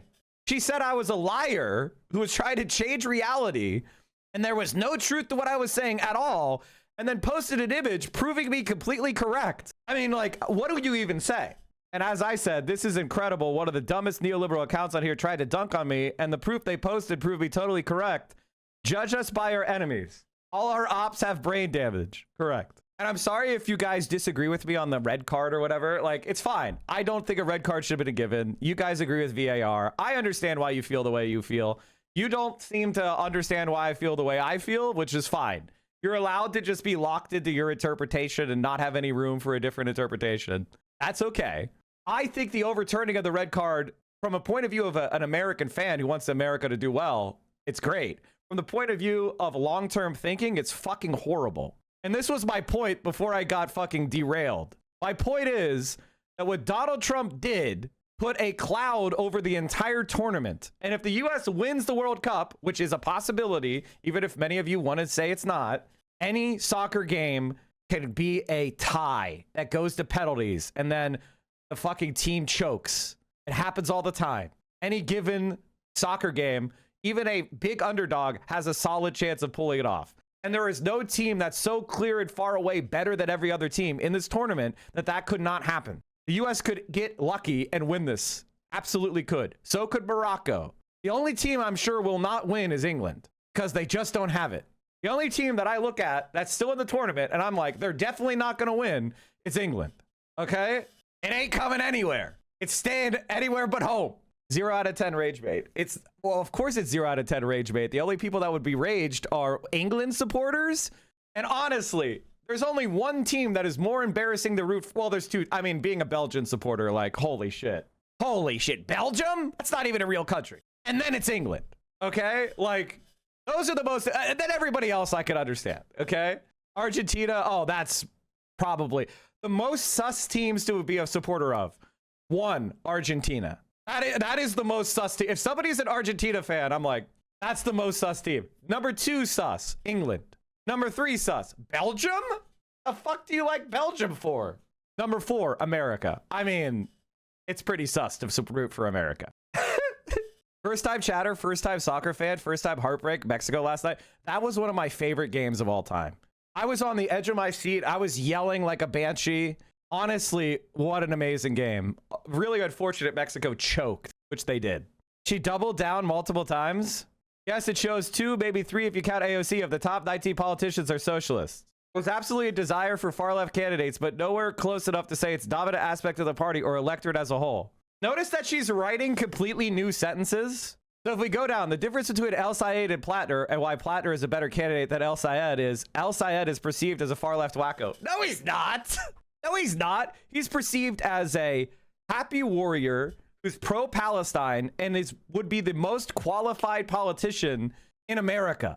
He's got a PhD in public policy and he's got an MD and he went to Oxford and got a Rhodes Scholarship, as well as, so like, as far as qualified education wise, which supposedly you guys like, you are liberal meritocracy guys, he's excessively qualified. He served as a public health official. He's supremely qualified.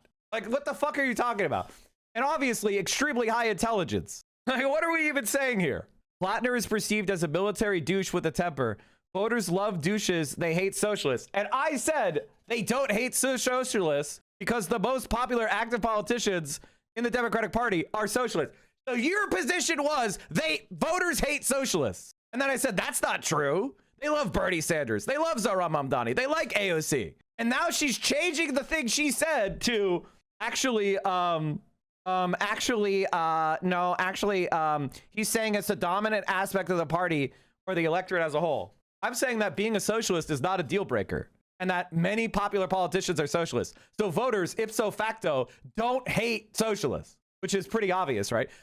The reason why I'm explaining all this, chat, is because I've noticed, and the sports conversation is making me realize this, that maybe I should break things down to their component premises and arguments and how the premises lead to the conclusions in a more robust way to give you guys the model of how to make arguments and have opinions. I think one of the problems that we have is people are not actually taught logic. Logic is not just I'm right, you're wrong, I'm logical, therefore you're not. It's about premises and the relation of these premises to certain formal ways of thinking where you derive or infer a conclusion that is supported by the premises logically.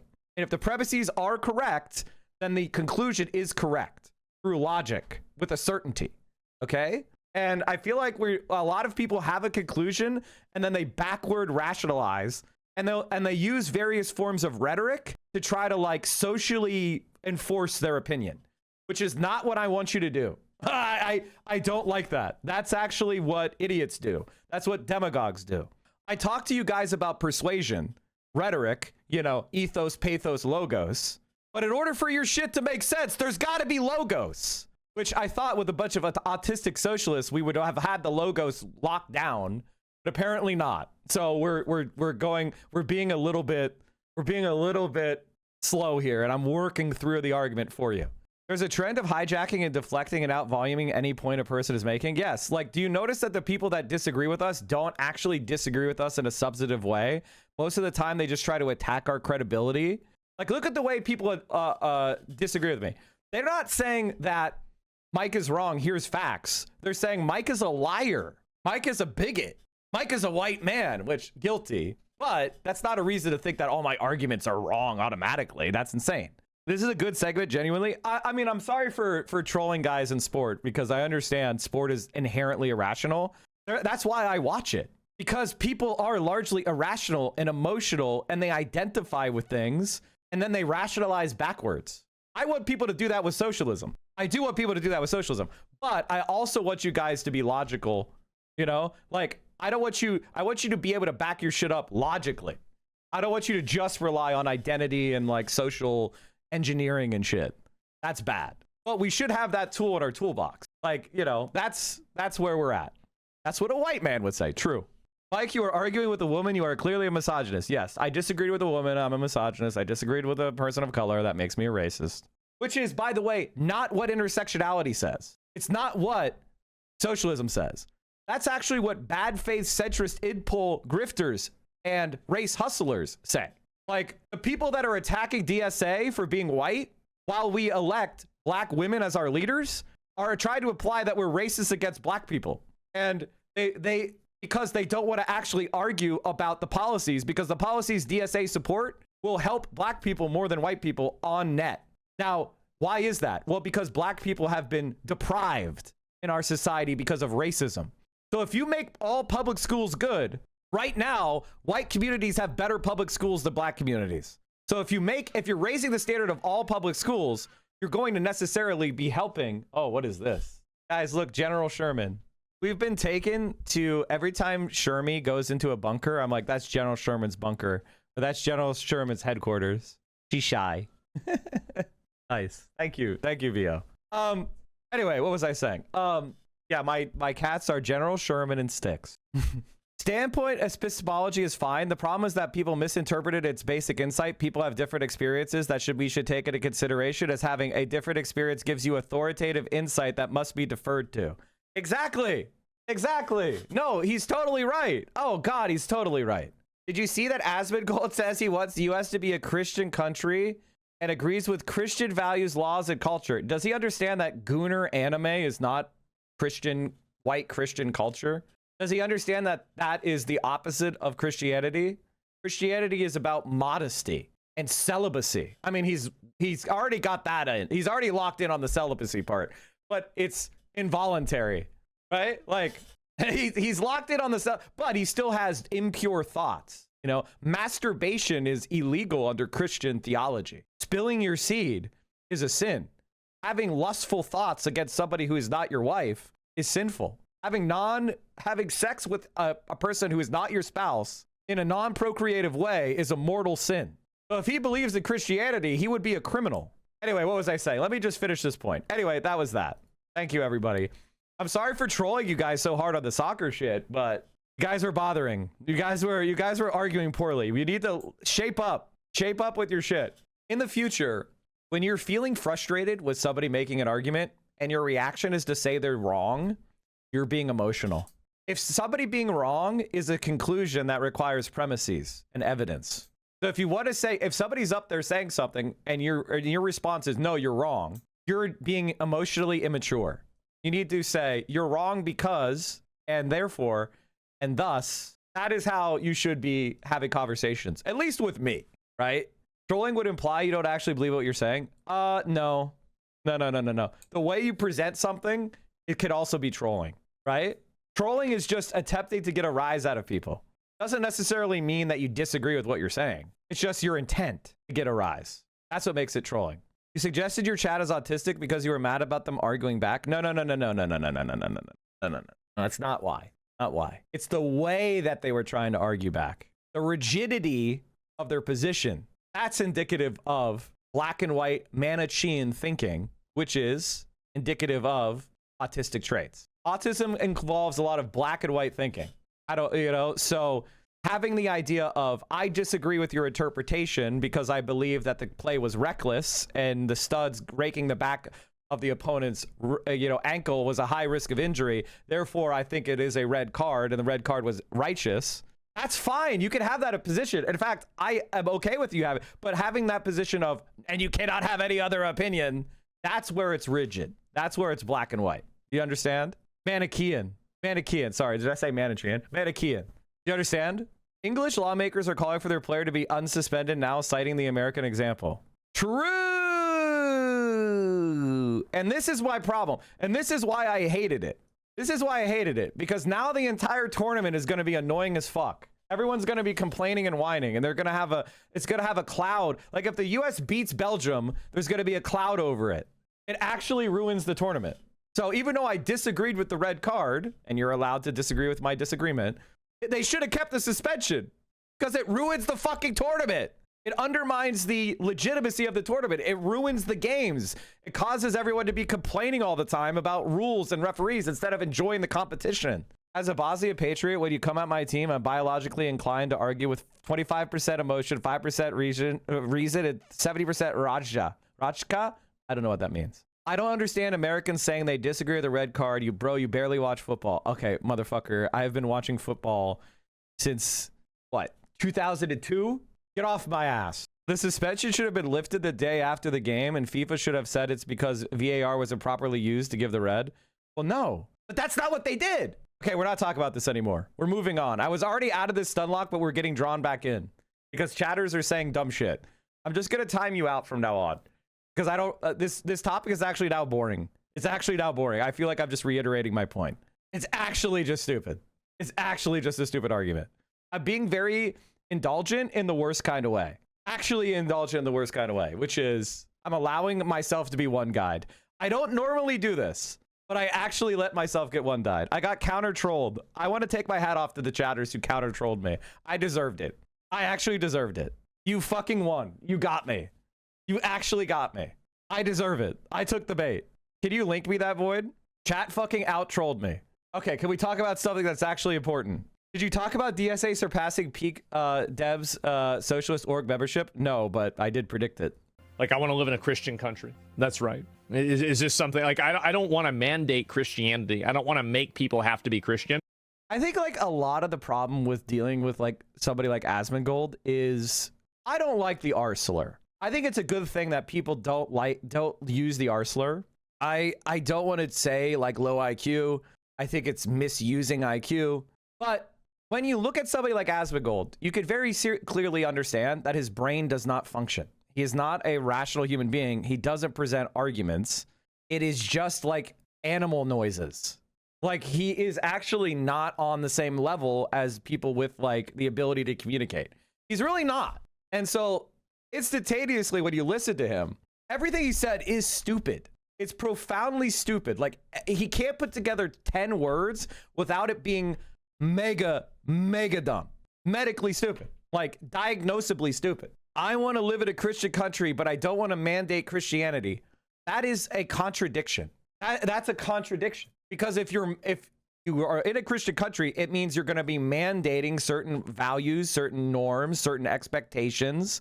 Certain behaviors are going to have social sanction and political sanction because Christianity has very specific beliefs about behaviors.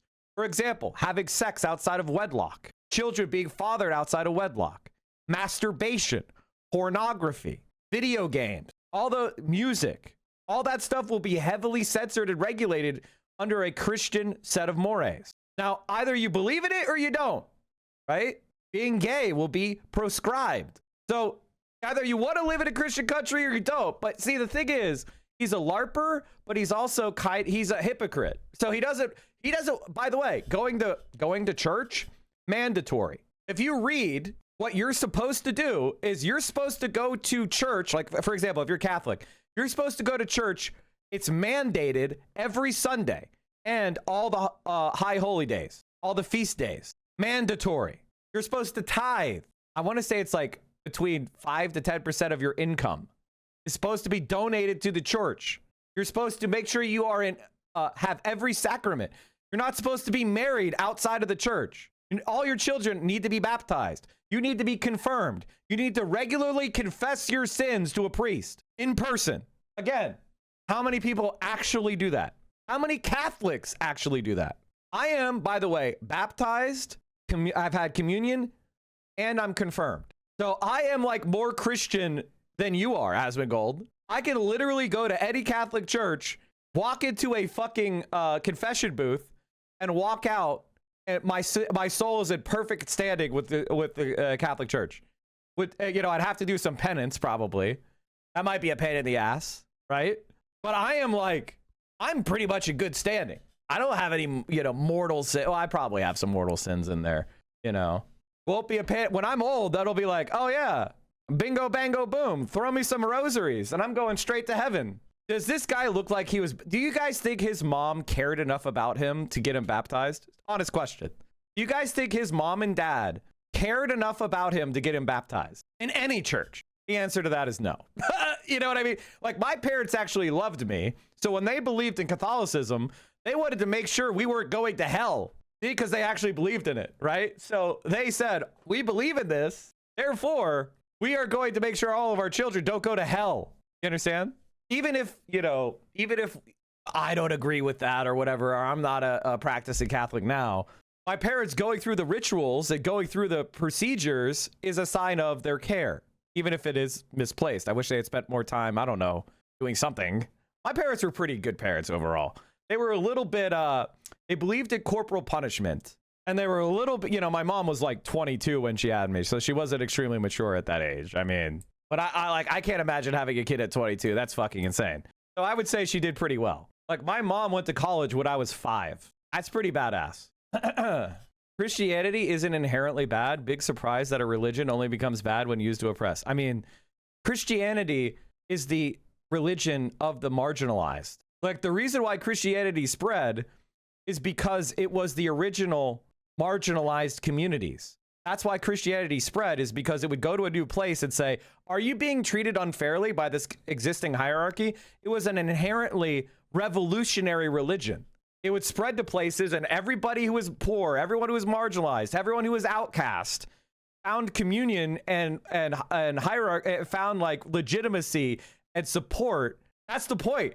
Christianity was this religion of the slave in Rome, the marginalized in Rome. That's why they tried to suppress it, because it was upending the hierarchy. It was literally the original woke thing. But then eventually the powers that be, they captured it.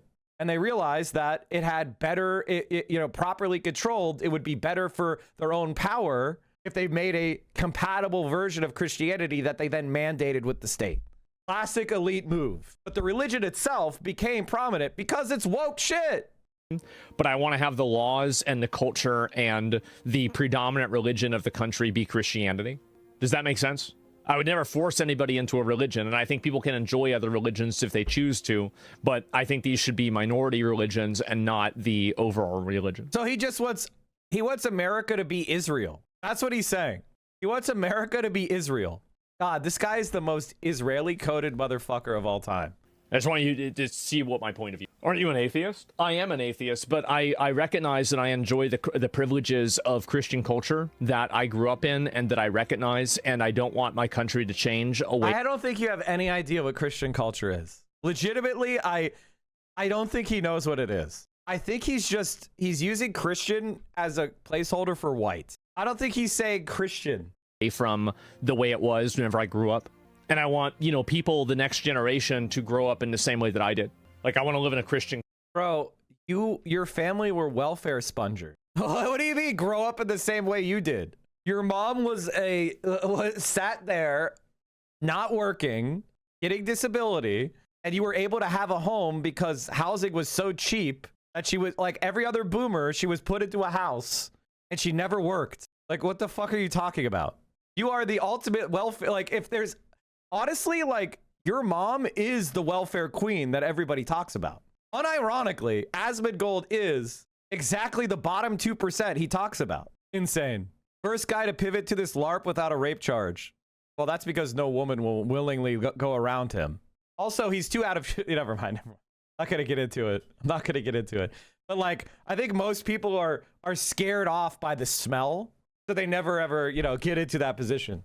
Can you imagine Asmongold asking, you know, the meek inheriting the earth? Can you imagine Asmongold reading? Like, I don't think he's ever read, like, or understood a single biblical teaching of Jesus Christ. That would be so funny to do a quiz, a Bible quiz with Asmongold. How little do you think he knows, guys? I mean, his mom really didn't give a shit about him at all. So I think he probably knows abso-fucking-lutely nothing. That would be so fucking funny. Holy shit, that would be great. All right, what else did I want to talk about? Oh, my favorite story of the day. The funniest thing that ever happened. Abdul El Sayed has become the front runner because Mallory McMorrow has dropped out of the race. Why the fuck is the bulwark? Can you guys stop watching this shit? Are any of you watching this garbage? Can you stop watching this never Trump Republican slop? This is important because Mallory McMorrow at the time was trying to find it's so fucking annoying that like, isn't this the bot channel? Isn't this the bot channel? I'm like this is so fucking annoying, man. You have the bot channel and then a bulwark when I search Mallory McMorrow. For the love of God, can we get some people that are on fucking side for the, like, can you go watch socialist channels for when our socialist candidates are winning? Can you do the woke versus hate speech is free speech? I would say that this is something that I don't know what the fuck you mean by that. Like, I disagree with that, but people would say protesting for Palestine is hate speech. So, like, look what's happening in Germany, right? Like, you start making politically incorrect opinions hate speech. So I'm like bordering on neutral on that. Even though I want to see the right wing suppressed, but I don't have faith that it won't be turned against us. You know what I mean? There are too many crackheads on public transport. This is such like, I'm sorry, I'm not doing this anymore. I'm sorry, it's too annoying. It's too annoying. Politics in a major shakeup for Michigan's Democratic Senate primary. State Senator Mallory McMorrow has announced that she's dropping out of the race. Today, I'm announcing that I am suspending my campaign for United States Senate. And I'm doing it with a deep, deep sense of gratitude for our thousands of volunteers, for everyone who donated what you could, building a campaign with zero corporate PAC dollars, for my staff who built this team up from nothing. I thank you. This leaves Congresswoman Haley Stevens and progressive candidate Dr. Abdul El-Sayed as the two Democratic hopefuls fighting to replace outgoing Senator Gary Peters. It's expected to be a very competitive August primary in a race that could play a key role in determining control of the Senate. The winner will face former Republican Congressman Mike Rogers in November, and we should note Congresswoman Haley Stevens will join us as a guest a little later this morning on Morning Joe. Allie, let's get your take on this. The state senator McMorrow, seen as a real rising star a couple of years ago, got a lot of attention for some of the speeches she delivered. Remarkable, real charisma, remarkable life story, and the like. She, I think, in many people's eyes, was the favorite in this race a handful of months ago. What's your sense as to what went wrong? Things started to shift. And I mean, look, we're talking about this race in the landscape of Democrats trying to figure out, is the best way to win in these purplish seats to pull from the base and excite more people who might be Democrats but are not excited by the kind of establishment candidates that they're seeing? That's sort of the Abdul El-Sayed ethos of coming into this race and campaigning as an ultra progressive. We heard from him at the end of the week on this very program, you and I. And then also you've got someone like Congresswoman Haley Stevens that tests the more establishment lane of, can I reach across the aisle? Can I take some disillusioned conservatives who might not be on board with Trump or MAGA-aligned candidates, and can I bring them into the fold to ultimately flip this seat? That's sort of the Haley Stevens equation, especially as she's someone who is endorsed by the so-called establishment. She's Schumer's pick in this race. She's got the endorsement of former Michigan Senator Debbie Stabenow. And so all of that is important when you think about the lane that McMorrow had left to run in, I think had just sort of run its course. She's someone who brought sort of the progressive sensibilities from that side of the aisle, while also being someone who is electable, who had a swingy state Senate seat, who was part of the Michigan legislature that had flipped several years ago, was part of describing how Democrats could do better in Michigan during that time, was endorsed by someone like Senator Elizabeth Warren. And so I think it just sort of became, according to the sources that I'm talking to, a sense of seeing the writing on the wall, watching the fact that the polling had sort of made this a two-person race, and the fact that there is a big debate coming up this week in this Michigan Senate primary. McMorrow notably not endorsing on her way out the door, just sort of saying, hey, we got to coalesce behind whatever Democrat wins this ahead of November. But if we look ahead to the general, I have heard some real concern from Democrats broadly in Michigan on the national stage that this is going to be a highly competitive race. I know it's listed as a toss-up, but it is one that Democrats will have to hold on to. Gary. Here's the thing that I want you guys to understand. If Michigan is a toss-up, that means that the blue wave isn't happening. Now, it's totally reasonable to be like, yes, this is a seat that we need to pick up, and it's obviously something that we should be going all in. But if we feel like we don't know who's going to win going into election day, that means the blue wave isn't happening. Now, the problem is, and this is something I talked about on Friday, the pollsters are engineering close polls. Again, polling is not just data. It's actually modeling of the electorate. They're modeling an electorate like a red wave. So when they put out numbers and it's like, oh my God, Grant Plattner is only up 2 in Maine. They're modeling a red wave. They're not modeling a blue wave.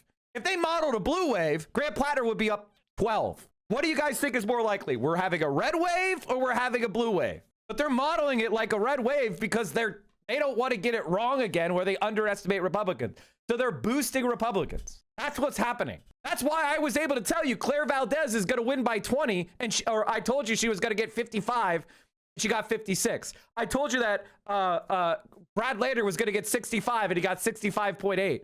I told you that Daria Lisa would win by 4 and she won by 4. because I modeled a progressive universe. I took the same data that everybody else was looking at, and I assumed that the electorate was going to be a blue wave progressive electorate, and that's why I was able to nail it. That's why I was able to tell you that my lot would win by 10 to 15, and she won by 13.5. Because I modeled the correct electorate. How did I do that? I used data and anecdotes of the energy and of my own perception of social media and my own perception of the previous elections that have taken place so far this year, and assumed they were having a national implications. I look at the information and I create a synthesis and I create a projection based on my beliefs. Everybody else is not doing that. They are back testing. Like the Graham Plattner leading by 2 is assuming the electorate of 2024. Do you guys know that? Do you think the electorate is going to look like 2024? So when you say Graham Plattner winning by 2, no, that's Graham Plattner would have won in 2024 electorate. The electorate is not going to be nothing like 2024. Republicans are going to be depressed. Democrats are fired up out of their minds, and everybody who hates both parties is voting Democrat, especially at a state like Maine. Graham Plattner is going to blow it out. Abdul El-Sayed is going to blow it out. If Fran wins the nomination, she's going to blow it out. The reality is we should not even be looking at Maine and Michigan. They should be sidelined, honestly, because they're going to win by so much. We should be looking at pushing for Montana or something because there's going to be a blue wave. I need you to understand this is reality. Unfortunately, they are risk averse. You don't get fired for spending all your money on a swing district that everyone agrees is swing. You will get fired if you go, oh, those are in the bag. You need to expand the field. That could get you fired if you're wrong. So everybody is going to focus on the shit, even though there's no evidence that it's actually, you know what I mean? Like you have to torture the evidence to make Michigan and Maine look close. And they could justify it. They could say we're using a model of the electorate from 2022 and 2024. But is it reasonable to think the electorate is going to be like 2022 and 2024? No, that's fucking insane. So here we are. We're going to miss a bunch of opportunities, a bunch of races that if we had focused on, we could have won. We're not going to focus on because we're fucking mind rotted by these risk averse consultant scum who just exist to take money. And that's what's happening. And I don't know how to break through. I need your guys' help to break through because, for example, Oliver Larkin will not be helped because they see his seat as a D+10 seat or whatever. But if you look at 2020, Biden won that seat. 2020 was not a blue wave. I think Oliver Larkin's seat is probably going to be D+5. But if he doesn't get any money, if he doesn't get any help, he's not going to win because the Republicans are going to spend, the AIPAC's going to spend like gangbusters against him. And nobody will be fired for not supporting Oliver Larkin because he's considered to be too left-wing for a Republican seat, even though that's not true, right? And that's the situation we're in, where it's like, how do we get... and I understand how this shit works because I've been in these rooms since 2014. I remember when they missed the Bob Wallace race, when they missed the Kara Eastman race, when they missed the Mandela Barnes race. All those races, I was like, this is where the attention should be. And they claim they're too progressive for those districts, and they ended up barely losing. But they barely lost is a loss. So nobody gets fired for missing a seat that loses by a single %. Why is the propaganda for a public option so strong? It's a shit policy because the insurance companies are paying for that propaganda. There's billions of dollars at stake, man. Peters, of course, currently holds this seat, Democratic senator from Michigan. It's one they'll have to hold on to if they want to have even a shot of flipping the Senate. And I think there is some real concern about that. So we'll see who ultimately comes out of this primary. But notable now. By the way, and by the way, again, either I'm more right than I've ever been or I'm dead fucking wrong in a really dangerous way, right? And that's the reality. Now, I've been making predictions and I've been making firm predictions. Why? Because I have high conviction that I'm right. And I'm using my predictions as evidence of me being right. Now, if my predictions are way off, then I will adjust my worldview. But my predictions have been dead on balls accurate. I've been right since, I've been right for a very long time. I mean, I called that Corbyn would overperform the polls in 2017 on this exact same type of logic. I almost want to go back and show you the call I made the Majority Report in 2017 when I predicted that Jeremy Corbyn would overperform the polls, and I explained exactly why, and it came true exactly as I said. Just so you understand that I know what the fuck I'm talking about, and I've been delivering these predictions firmly for a long time. Ew. Isn't this like isn't she a centrist? Rebecca Cook? Please tell me I'm wrong, but isn't she? So I don't give a fuck. Why are you sending this to me? I would love to see an OG Mike for PA clip. We showed it the other day. It's very interesting that MS Now promoted Steven's interview in this segment now, but not only is it not on their YouTube channel, and the Turbo Left news clippers on Twitter haven't posted a word of her because she sucks. How do we factor in the admin tweaking results? I think there's a risk of that happening in states Republicans control, but it's not happening in Michigan. It's not happening in Maine. Okay, it's not happening. You know what I mean? Like, and the thing is, to like rig the election, you need thousands of criminal co-conspirators, and it's very risky, and it's Civil War shit. Now, I think Donald Trump would do it. Don't get me wrong. Do you think AOC and or Bernie will endorse Fran? I feel the same way that I do about Abdul. Mandela Barnes has a lot of good relationships with progressives in DC. So it's sort of like, you know what I mean? It's like Claire Valdez, right? Like, they stayed out because Reynoso had good relationships with progressives, so-called, in DC. But we'll see. Rokata endorsed Fran. That's a good sign. Odd. All right, where were we? That it's a 1-to-1 contest and not a three-way split. You know, the word Ali just mentioned, Elise, there, electable. It makes me think of the interview we did on Friday here on this show with Dr. Abdul Al-Sayed, who was sharp and ready and echoing so many of the talking points that we've seen work, certainly here in New York City under Mayor Zohran Mamdani, but he's talking about affordability as a path to electability. He's talking about artificial intelligence, billionaires, Silicon Valley, and also he was posting a video of himself doing karaoke to Taylor Swift over the weekend. Celebrating Independence Day, speaking to what does it look like to be maybe a progressive candidate in a Senate race. And so your temperature check on that wing of the Democratic Party would be what at this? Well, I think that Dr. El-Sayed is very impressive as a candidate, and he is sharp. He has an element of the charisma that a candidate who's going to have views that are more outside of the mainstream of the Democratic establishment to get... Oh, the mainstream of the Democratic establishment. What the fuck is that? What the fuck is the mainstream of the Democratic establishment? What, 10 people in DC? What the fuck does that mean? Who are you talking about? The consultants? To be passable, but Republicans... Your Corbett prediction is here? A terrorist sympathizer and so on and so forth. So, you know, I'm hopeful for a Labour victory. I'm hopeful for a hung parliament. In fact, even if the Tories' majority is reduced, that's a victory for Labour. But I would just say let's not hold our breath. From my friends in England who have been talking to me about this, some people are saying that the polls are really filling up with young people, but that might only be in certain districts. Yeah. So we'll see. So that was the conventional wisdom that, you know, that Corbyn wouldn't actually turn people out. It wasn't going to do that well. And the reality was completely the opposite. And had people known that Corbyn was within striking distance of taking power, they ended up investing in seats that were landslides, and they ended up losing a bunch of seats narrowly. I think Corbyn was only like a couple, like 1,000 votes away from taking the majority. But because they didn't invest in those seats, because they had bad polling, they invested in seats that they won by landslides, and they didn't invest in the close seats. That's called a miscalibration. And unfortunately, that's not my voice. That's someone else who's wrong. So the chatter linked me the wrong timestamp. So we're listening to somebody who's wrong. We'll see how it works out. I mean, there are some places where the elections are close. In cities in Westminster, which is in central London, you have a really close vote, which is one of the wealthiest areas of London. You have a very strong Labour candidate running there who might take it. So we might see some increases. We might see Labour taking some votes. We might see Labour consolidating some of its position. But frankly, if the Tories win, you know, this is all irrelevant. We don't have an American-style system. Yeah. If you control a majority in the parliament, you control the executive, and you can.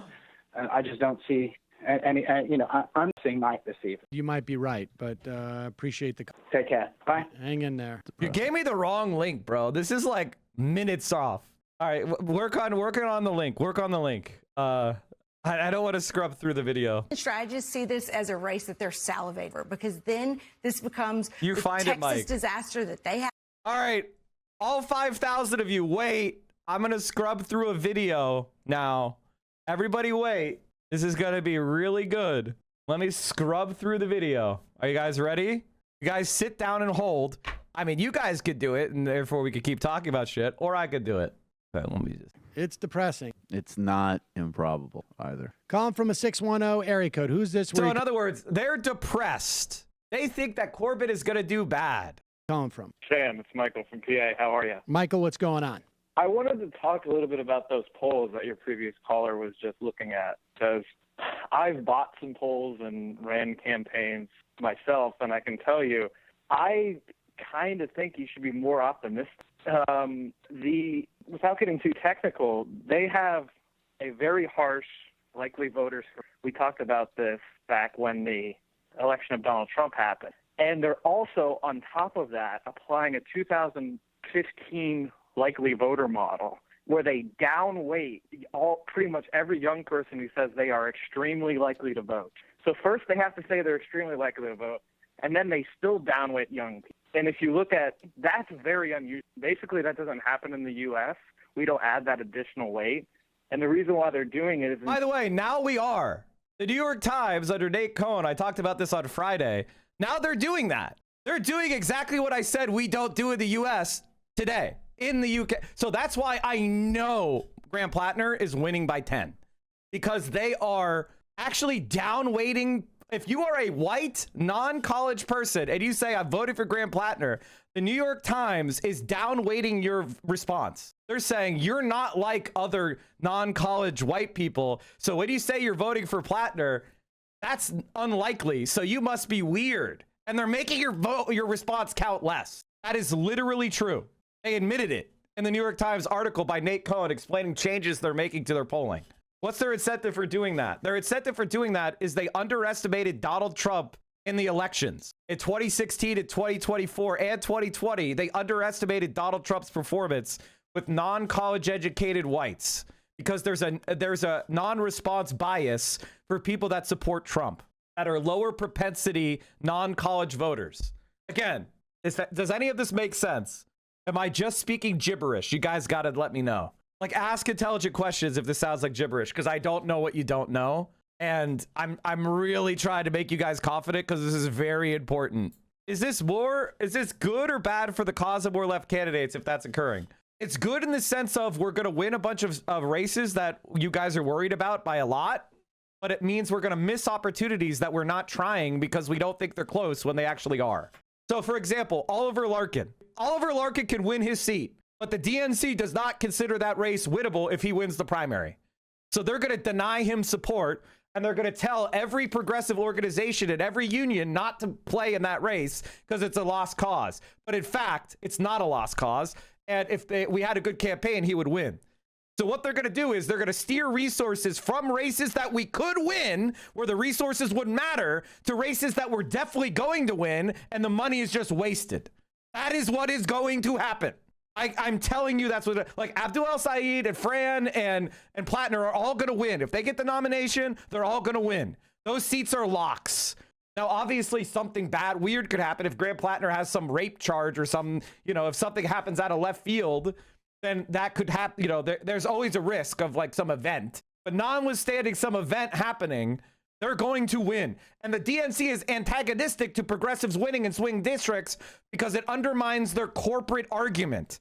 Their argument is progressives don't win in swing districts, which is why we need to be right wing and take corporate money, or else we can't win power. That's their entire argument. If we're winning with far left progressives in swing districts that Kamala Harris lost, then the argument of we have to go right and take corporate money goes away.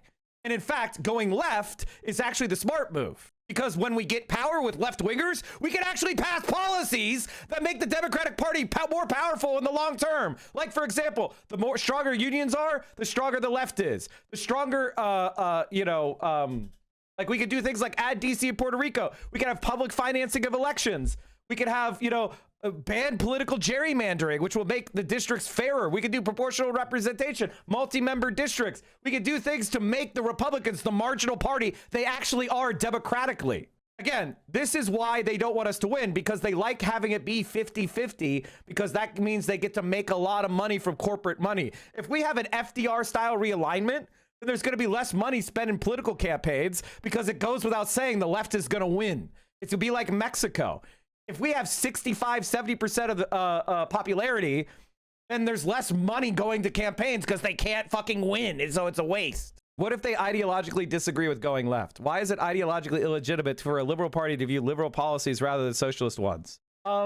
Because they don't make those arguments, right? It would be legitimate to say, I disagree with you ideologically, and I don't care about empiricism.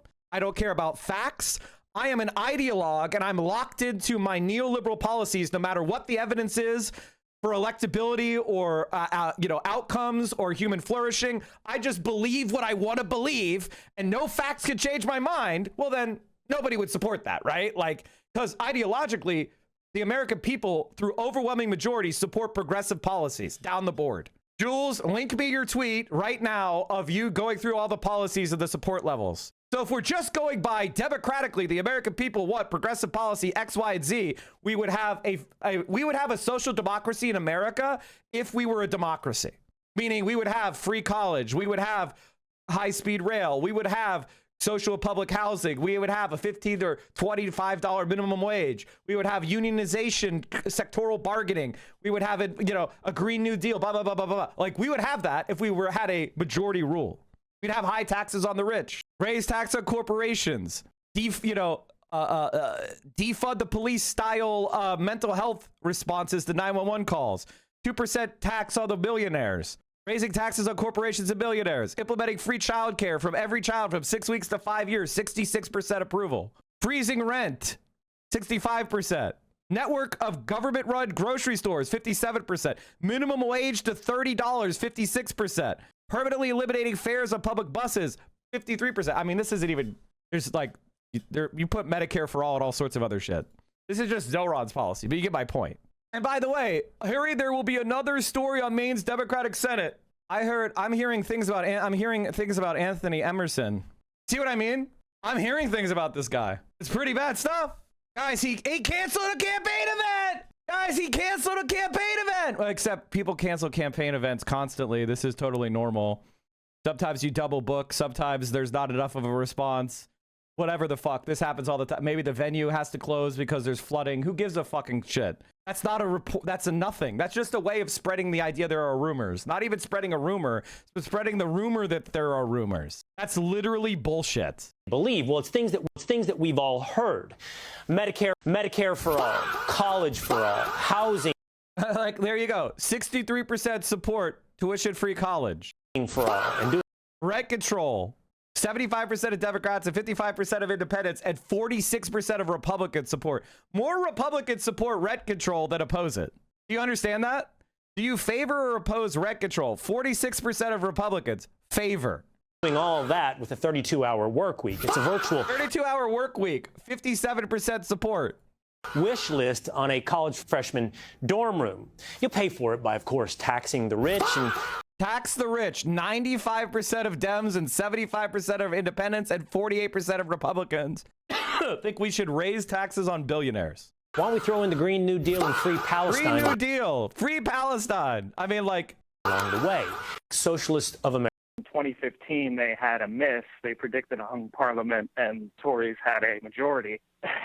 But with the patterns of the polls, the internals, like looking at the reports on the ground that are anecdotes right now, they say heavy turnout from young people, which is exactly what the polls say internally. I think there is a lot of reason to be hopeful that the Tory majority is going to be reduced significantly from an empirical point of view.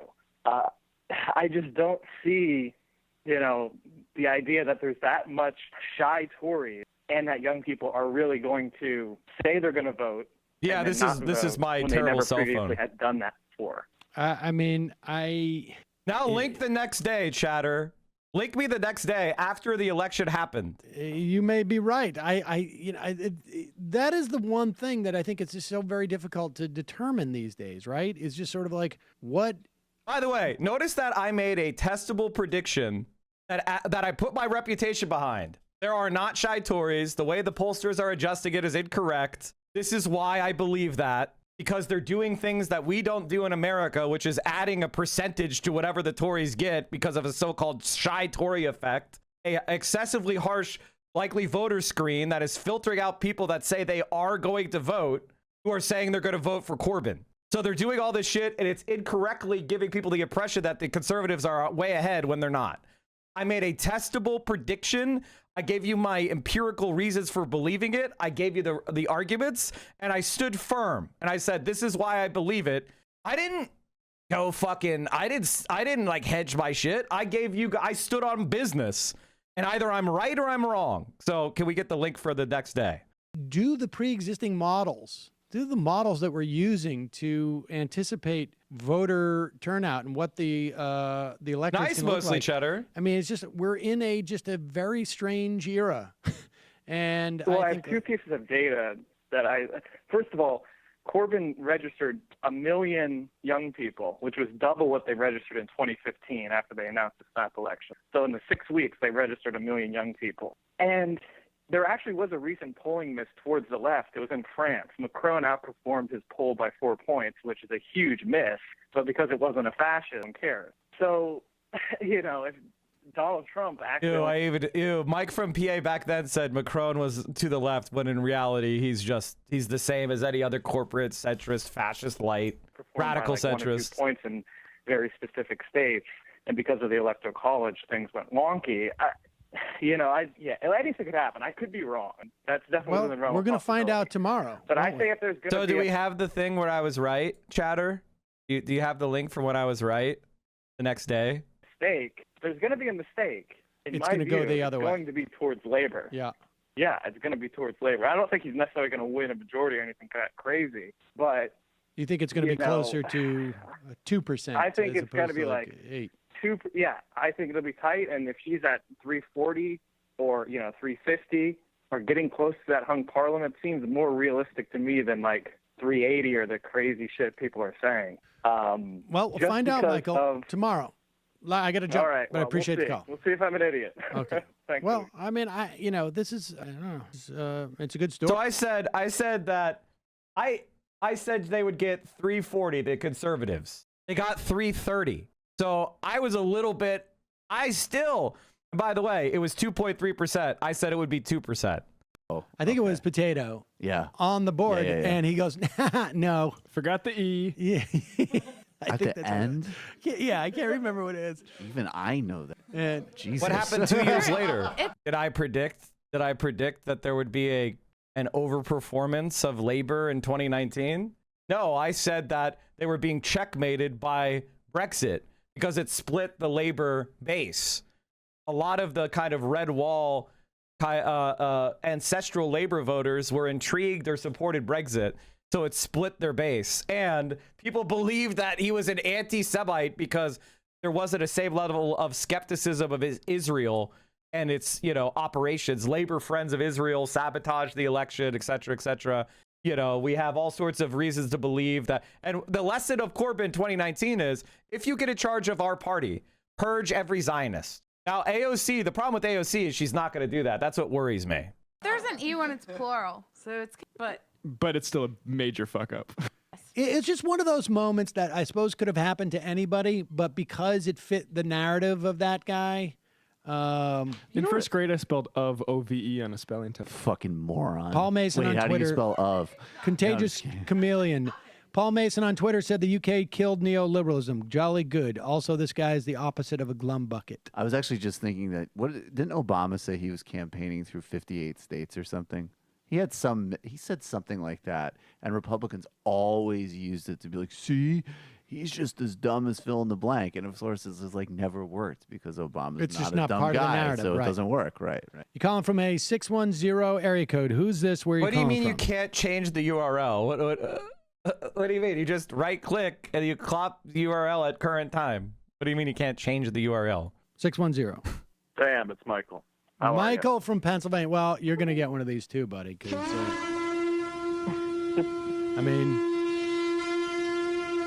what did you do? You called in yesterday and you said, well, I think it's going to be closer to 2%. Yeah, it kind of went exactly as I thought, and it makes sense because if you understand how polls work, you would have seen it coming. That's why I was always, surprised that so many of the British pollsters went together and kind of created a cabal where they were all going to give this massive Tory adjustment. And it's not based on polling science. It's not based on empiricism. It was just kind of like, well, we got it wrong by 5 points last time, so we'll add 5 points. And, that's nuts. But there's a lot to be learned. By the way, quick aside, Theresa May got so lucky last night. Corbyn should be prime minister.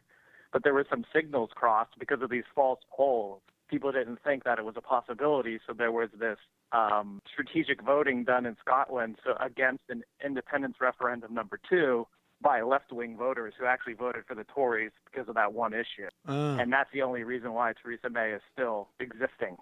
Wow. And this is what I'm trying to prevent from happening this year, right? I see the exact same shit as that happened in 2017 in the UK in exactly the same way. They're doing these polling adjustments to make the Republicans look like they're stronger than they actually are, when all the evidence is that that's not the case. They're pretending like the electorate is going to be similar to 2024 or 2020 or 2022. It is not. This is going to be a much more left-wing electorate, and independents hate the Republicans. So everybody thinking that Michigan is close or Maine is close, you're wrong. It's not.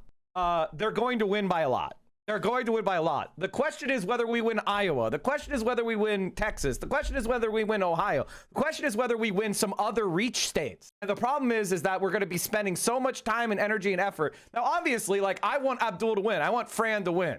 I want Plattner to win. So I'm going to pay attention to those guys because they're the progressives. So obviously, I'm going to be spending my time and energy on them. But I just want you to know that I know that it's a waste. I know that it's a waste. Because we should be pushing in these expansive states. We should be looking for opportunities like Oliver Larkin, like Hartzell Gray. That's another example of another race that we can win. But they're basing everything off of 2024, and they're going, oh, those districts are red. And it's like, no, they're not. They're going to be purple. Let me get something straight, Mike. Pollsters failed to understand or ignored the factors on the ground that led to Trump's win. So instead of reflecting on why they fucked up and putting in work to do better, they just weigh the Republicans as if they have vote-sucking superpowers. Exactly correct. They're saying, Mike, your theory about the electorate, that is possible, but that would require me taking a risk with my career. So I'm just going to go off what happened in the past. I'll never get fired for adjusting the polls to back test and make closer to 2024 accurate. You're saying that voter psychology has changed. You're saying the conditions on the ground have changed and the electorate should be modeled in a different way. Well, if I model it in your way and we're right, great. I'll get an A+ on 538. But if I model it your way and get it wrong, I'll get fired. But if I model it the way everybody else is modeling it, which is to boost up Republicans, I can't get in trouble if every other pollster is within a couple points of me. So they're doing clustering. They're all having the exact same pro-Republican assumptions. That's what's happening. And I am telling you that that is insane. And I think all of us agree that it's insane, right? Like, do you guys think, based on your analysis of the politics of today, that the electorate is going to be like the electorate of 2024? Do you think Abdul El-Sayed is going to do the same as Kamala Harris in Dearborn, Michigan? This is where we're at. This is where we're at. Do you think... I don't know why this is not loading. Can you load? Why is the map not working? The fuck? I really want to show you this map. It would really help with my point. I don't know why I can't get this map to work. Why are these maps not loading? This is amazing. I love this. This is cool. Use a different browser. Okay. Woo! We can finally look. Okay. This map that we're looking at right now is the change from 2020. If you go to Dearborn, Michigan, and you look at the precincts in Dearborn, which are some of the most Arab and Muslim precincts. For example, Donald Trump did 103% better in 2024 than he did in 2020. If you look at all the Muslim majority areas, so we're talking about Hamtramck, we're talking about Hamtramck, sorry. We're talking about Dearborn, Melvindale. You can see how the Dearborn Heights, like, look at these numbers. 60% better, 44. So we're to believe that Abdul El-Sayed is going to do worse than Kamala Harris in Dearborn? 117% worse. Kamala Harris did 117% worse than Joe Biden did in 2020. Hamtramck. That's what I thought. Hamtramck. Okay, that's what I thought again. Okay, whatever. I keep changing between the two. Whatever. Doesn't matter. But you get my point? And where did Biden do better? Wow, that's weird. Where did Joe Biden do so much better here? I wonder what's happening here. at the intersection of Ford Road. I wonder what it is about this precinct. Is it, why did Kamala Harris do so much better? I wonder what's going on in this very specific precinct. Harris was goated. Yeah. But if you look at Detroit, look at Trump did better. Why did Trump do better in Detroit? Right? Why did Trump do better in Philadelphia? Why did Trump do so much better in Philadelphia? I want to tell you the answer. Young people and black voters were much less enthusiastic to vote for Kamala Harris than they were for Joe Biden. Why? Because the vibes were fucking rancid from the genocide. She shit on the left. Wilkinsburg is a black neighborhood in just outside of Pittsburgh. Trump did 12% better. The Hill District, that's another black community. Trump did 8% better, 9% better. Squirrel Hill. This is never mind. Wow, the only place Harris did better is where the rich white people live. You don't say. This is all rich white people shit. Oh, look at that. This is where the rich white people live. This is where I lived when I was in Pittsburgh. This is the most gentrified street. Although it's not even really gentrified. It was always that. Like, you can literally see where the rich white people are, and that's where Kamala Harris did better. And wherever black people live, she did worse. It's actually insane. Polish Hill. Need I say more? I mean, it's the truth everywhere. So the idea that Abdul El-Sayed is going to do worse than Kamala Harris is fucking insane. It's actually an insane position. You're a Yinzer? Of course. It's actually an insane position to think that. And the reason why I'm bringing you back to 2017 is this is the most accurate example of what happened. I predicted it then, and I'm predicting it again now. The polls are systematically underestimating the left because pollsters as a class, as an industry, are making a fundamental incorrect assumption that is at the base of all their models that we empirically know is not correct. We know it's not true. And how do we know that? We're polling people and we're asking them, are you fired up? Are you going to show up? Republicans are not fired up. Left is what we call double haters. They hate the Republicans. The people that hate both parties, they're voting Democrat. We have clear evidence that the turnout is going to be not like 2024. It's not even like there's no debate, really. Just go out and look at the fucking social media. Go talk to regular people on the street. Look at all the polling data. Everything is pointing in the direction of a blue wave, and they're acting like it's going to be a red wave. The pollsters are making assumptions that it's going to be a red wave, and they're still showing Plattner up. They're still showing Abdul up. How can you not be a double hater? I am a double hater. In fact, you want to see one of the best posts of all time? This is actually one of the most legendary tweets I ever made. Me replying to a podcast, Pod John. The New York Times poll was bad. There's no sugarcoating it. But instead of panicking or naively unskewing the poll, we should start doing the work of rebuilding the anti-MAGA majority. Here's one place to start. November 5th, 2023. As a double hater, I have a suggestion. He should drop out. By the way, the more correct my post is, the less likes it gets. This is actually something that's very funny. The smarter I am, the more correct I am, the less likes I get. As a double hater, I have a suggestion. He should drop out. He should be replaced by a candidate who will oppose Israel's genocide, support actual court reform to unpack the Supreme Court, and will actually promise real policy outcomes that young people demand. Good luck. Now, imagine if they had listened to me. Just hypothetically, November of 2023, Joe Biden had said, I'm dropping out so there could be an open primary for my replacement. And we had had a competitive primary. That would have resulted in a Democrat who was anti-Israel. That would have resulted in a Democrat who had policies that were attractive to young people. Why? Because they would have been in a competitive Democratic condition and they couldn't just service the donor class. They would have to actually win primaries. And to do so, they would actually have to have decent policies. There would be some sort of movement toward the left because they would have needed it to win. Imagine a Demsoc telling anyone how to win an election. Laughing cry emoji.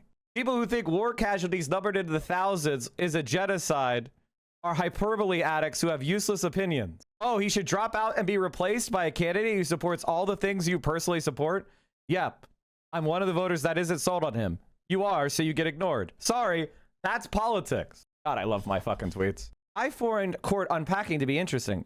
No POTUS has ever gone against Israel. Will never happen. Mike, if all it took to win elections was to have better positions, this would be a lot simpler. Maybe you need to stop being a political commentator when your takes are this shallow and childlike. Imagine being me. Imagine being me for like 10 minutes, where you're just like the absolute cacophony of subliterate replies I get that are just so thoroughly trounced by reality on a regular basis. Israel is not committing genocide, asshole. A contentious primary where Dems fight each other while the GOP base gathers around Trump sounds like fun. We'll end up with more conservative actions in this country than less. What alternative has the name recognition, the money, and the backing of the party establishment that Biden has? These people believe name recognition is going to be a problem for the major party's nominee for president. I want you to understand something. You are low and you're stupid.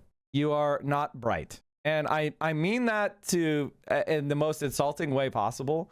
You don't have a competent model of how the world is. Okay? If we're talking about somebody running in a primary for a congressional race, name recognition is a problem. When we're talking about a major party nominee for president of the United States, name recognition is not going to be a problem. There will be tens of billions of dollars of earned media talking about you. Everyone will know who you are if you are the Democratic nominee for president of the United States of America. Saying this is very stupid. Everything you just said is profoundly stupid at such a basic degree. I don't even know how I exist on the same planet as you. I just don't. I don't know how it goes. Speaking of the most insulting way possible, Mallory McMorrow, to end her Senate campaign, sources say, you know when I knew Mallory McMorrow was toast? You know the exact moment I knew she would never win? When this got 12,000 views a month. 12,000 views on an 839,000 subscriber channel. Mallory McMorrow joins the stream. So why did she drop out? Why did McMorrow drop out? Oh, it's actually, this is something that I don't think enough people, not enough people are talking about, which is last week, there was a report at Axios. I searched so bad. Why is search so bad? Thank you, Jesus Christ. This isn't it. Why is search so bad now? I want the... It's actually crazy how bad search is. There was a story last week. Someone find it for me because I can't find it. Where Peters said they wanted McMorrow to drop out. At DC, they wanted McMorrow to drop out. To do what? Help Stevens. And then she did it. Holy fucking hell. I'm going to find you this story. Oh my. Maybe it wasn't Peters. Who was it? Yeah, it was Peters. Literally Gary Peters. Here. Oh my God. That was Wall Street Journal. Oh God. There you go. Thank you, chatter. You found it. Grev, you are a fucking legend. Senator Gary Peters has privately told associates that Democrats need to coalesce around one candidate to face off against Abdul El-Sayed and suggested Mallory McMorrow should drop out of the race. She dropped out because the pro-Israel forces were worried that Abdul was going to win. Her dropping out is a service to Israel. So everybody telling you McMorrow endorsed Abdul, you are a naif. You are naive. Your analysis is bad and you should feel bad. She dropped out because she's pro-Israel. It's a last-ditch attempt to stop the left. She was a fake progressive. Heavy emphasis on the fake. Now, maybe McMorrow doesn't endorse because she believes that her voters will naturally go to Stevens without her endorsement, and she doesn't want to damage her own reputation. The dropping out is the service to the fucking Israel lobby. And maybe she could see the writing on the wall and is smart enough to know that if she endorses Stevens, she's fucking cooked. But the purpose of this is to help Stevens, not Abdul. She's not winnable to Abdul. I will literally donate $1,000 to Abdul's campaign if I'm wrong about this. If she endorses Abdul's, I will donate $1,000 to his campaign. Like that's how certain I am that this is not going to happen. I should do a bet with someone else. Somebody who thinks that she will endorse Abdul, bet against me so that, you know, we can raise $1,000 for Abdul either way. And I think in Hassan's case, he's triggering to avoid triggering McMorrow voters and despite voting against Abdul. Oh, okay. So you're trying to do propaganda to get McMorrow voters to vote Abdul. Okay, fine. All right. If McMorrow voters are so parasocially attached to McMorrow that they don't want anyone criticizing their queen, who's very clearly operating as a fucking mouthpiece of Israel, fine, whatever. You got to win. Democratic majority in the U.S. Senate, which would give us a real check on the Trump administration. That Why is my hinges toast on so winning dry? as many U.S. Senate seats Face as is dry possible. today. It's killing And me. one of my opponents in the Democratic primary is making that path harder. We need to win Michigan, and we need to pick up. Are you a Hartzell Gray supporter? He was on my stream last week, and I've raised $15,000 for him. And he was on my stream before he was on Hassan's stream. Any other questions? I'm not saying that to be a piece of shit. I'm sorry. That was a good question. I love you. Welcome in. I'm just saying that we're the hipster channel. States like Maine. So you can see Haley Stevens campaigning fundraising alongside Republican Susan Collins from Maine. This is real. It's a screenshot from AIPAC's website right now. And Wasn't he on Hassan's the day before, or am I tripping? That was the second time he was on the stream. Yeah, he was in LA, so I had him swing by. Sort of like Fran. Hey, winning bikini. Thanks for the raid. All I can say is this is nothing but W's. It would be easier to ask which progressives Mike doesn't support. I mean, listen, I focus on DSA candidates for a reason. Like, Hassan and I had a disagreement at the start of the year. Hassan was like, we should support anyone progressive. I have had the position since 2020 that we should support socialists only. That was always my position. My position was always we should not be fooling around with the McMorrows and the Warrens and the fucking losers. We should be putting our energy behind actual DSA candidates because that's where the real energy is. I didn't like Choicott because he was not DSA.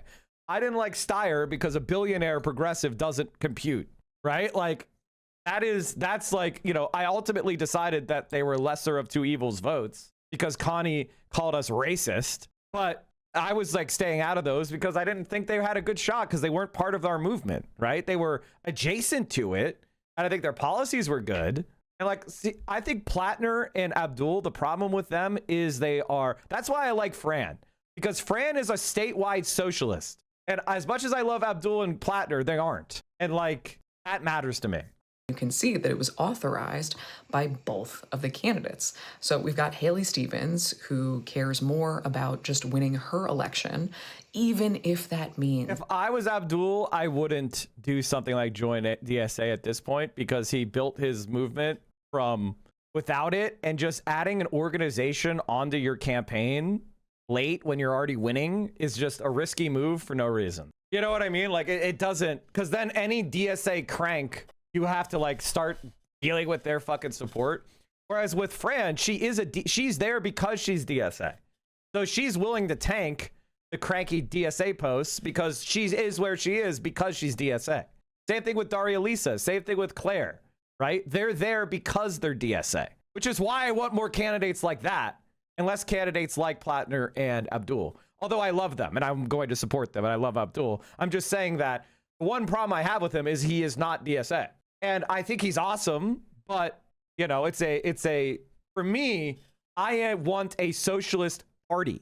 And to get one, we need socialist politicians that win. Putting a Democratic majority. But again, this is such a minor point. Okay, I don't care about McMorrow. She's fucking motionless. But like this idea, like, oh, like behind the centrists have been wringing our hands, are scrambling to beat back insurgents. And like, that's what's happening, right? God, paywalls are so annoying. I'm never giving money to the fucking Wall Street Journal. Eat my fucking entire ass. Somebody get me beyond that paywall. But the point is exactly what I said. McMorrow is dropping out because she is a Schumer puppet. You understand? She's dropping out because it helps Stevens. Okay, I don't give a shit about commentary account. Commentary account? Guys, are you fucking serious right now? Are you fucking serious right now? Democrats are in a civil war. The far left is gaining ground. I want you to know I'll be completely honest with you, chat. There's basically nothing that could happen that Plattner, some scandal about Plattner that's going to switch me up on this, except like outright, like sexual crimes where he's like caught in the red-handed, like as an actual abusive criminal. You know what I mean? Like having some scandal, like that's not going to change my, like obviously, because Susan Collins is all of that times 1,000. Like, what are we doing? In Maine, the Senate leadership's chosen candidate, two-term governor, was defeated for the Senate confirmation by Graham Plattner. Running on attack, Swazi, which is one of AIPAC's biggest shills. Josh Gottheimer and Swazi are literally AIPAC spies. The people being cited in this article are AIPAC spies. Sorry if I missed this, but what do you think of this poll? I think this poll is accurate. I think this pollster is based. I think this pollster could be trusted completely. And there's no question in my mind that this is correct. Anyway, what was I? Where was I?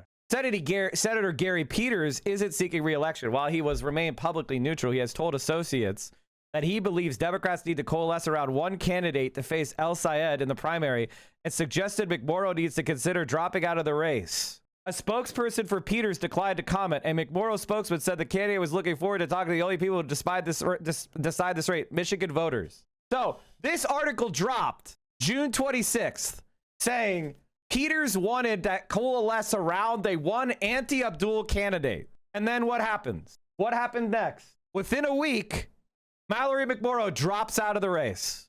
She's dropping out of the race to help Stevens. She had a chance to win. Like, it's not like she was completely a zero chance person. It's just she was told, she got the boss call from Israel. She got the boss call from the establishment. They said, we all know you are a cooked up establishment politician. If you want to have a career going forward, drop out. And she said, yes, sir. Yes, sir, Benjamin Netanyahu. Yes, sir. And she dropped out to help what? Stevens. Now, luckily for us, Abdul is so far ahead. He's broken containment. Their smears failed. Independents love Graham Plattner. Wait a minute. Why is he only winning by 1? If Democrats are 90% behind Plattner and independents are 59% Plattner, how come he's only winning by 2? I'm sorry, he's winning by 4. Why is it 52-48 in a state that, It's because exactly what I said, chat. They are distorting the polls to pump up Republican numbers. There is a clustering that is happening. And again, I don't do this lightly. I don't say this lightly. I'm not an unskew the polls guy. But what is happening is they are intentionally skewing the polls, and they told you they're doing it. It's not me saying it. It's me just saying what they're doing is skewing the polls, and it's wrong. And even with that skew, Graham Plattner is winning. Bro, he's going to win by 12 or something like that. It's not even going to be close. We're going to have to listen to a whole year of slandering him. It's just like, I mean, ironically, it's similar to what happened to Donald Trump. Emily's List is proud to endorse Haley for Senate. Emily's List has always been a standout for the establishment. They're supposed to be a pro-choice org that supports pro-choice women. But in reality, their donors are Israel and the establishment. If you want to understand why I think this is disgusting and fucked up, you should go into this. This is probably one of the most important videos. As usual, this video is worth more than almost any other video on the fucking internet talking about polling for the future. It doesn't matter. We're all going to be using this video in November. We're all going to be pulling this up. You're all going to be saying Mike was right. I'm not trying to be arrogant. I'm just telling you. The more value something has, the more of it's like pearls before swine. I need to get into a decision-making position. Chat, will you guys help me get on the National Electoral Commission of DSA and maybe even on the National of DSA? I need to get on there.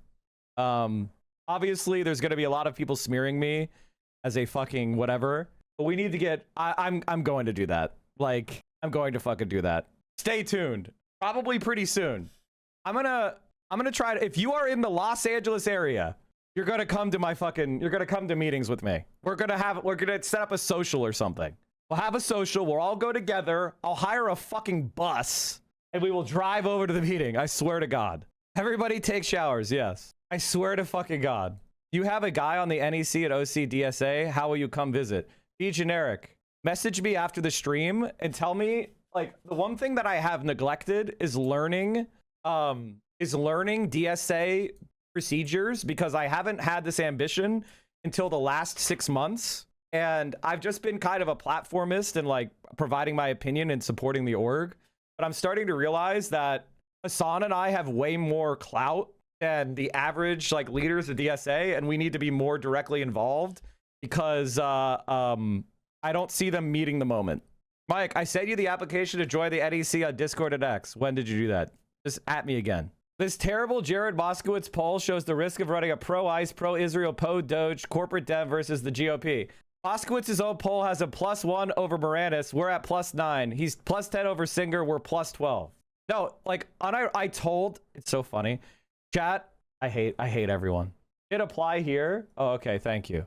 Oh, I should be a no-brainer. I should be a no-brainer for this. I have literally contributed more money to and raised more money for nationally endorsed candidates than anyone.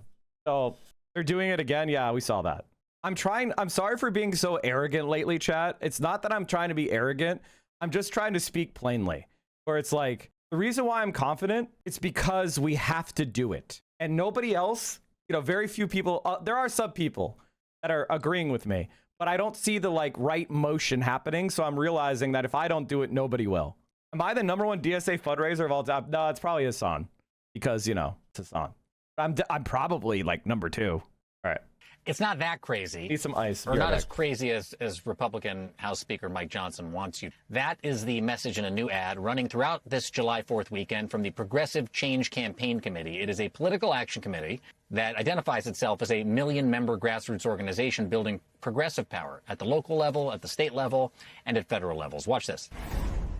They put this on paper. They're saying the quiet things out loud. Abolish the Electoral College. Damn straight. Replace the two-party system with a multi-party democracy. Yep. Expand the House of Representatives. That's right.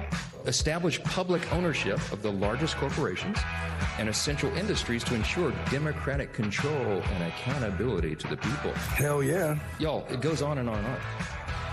Those people you just saw, Chris Rabb and Claire Valdez and Melot Kiros were the ones in that clip. All 3 are progressives. We had Kiros on the show last week, and all 3 just won their primary. Their point?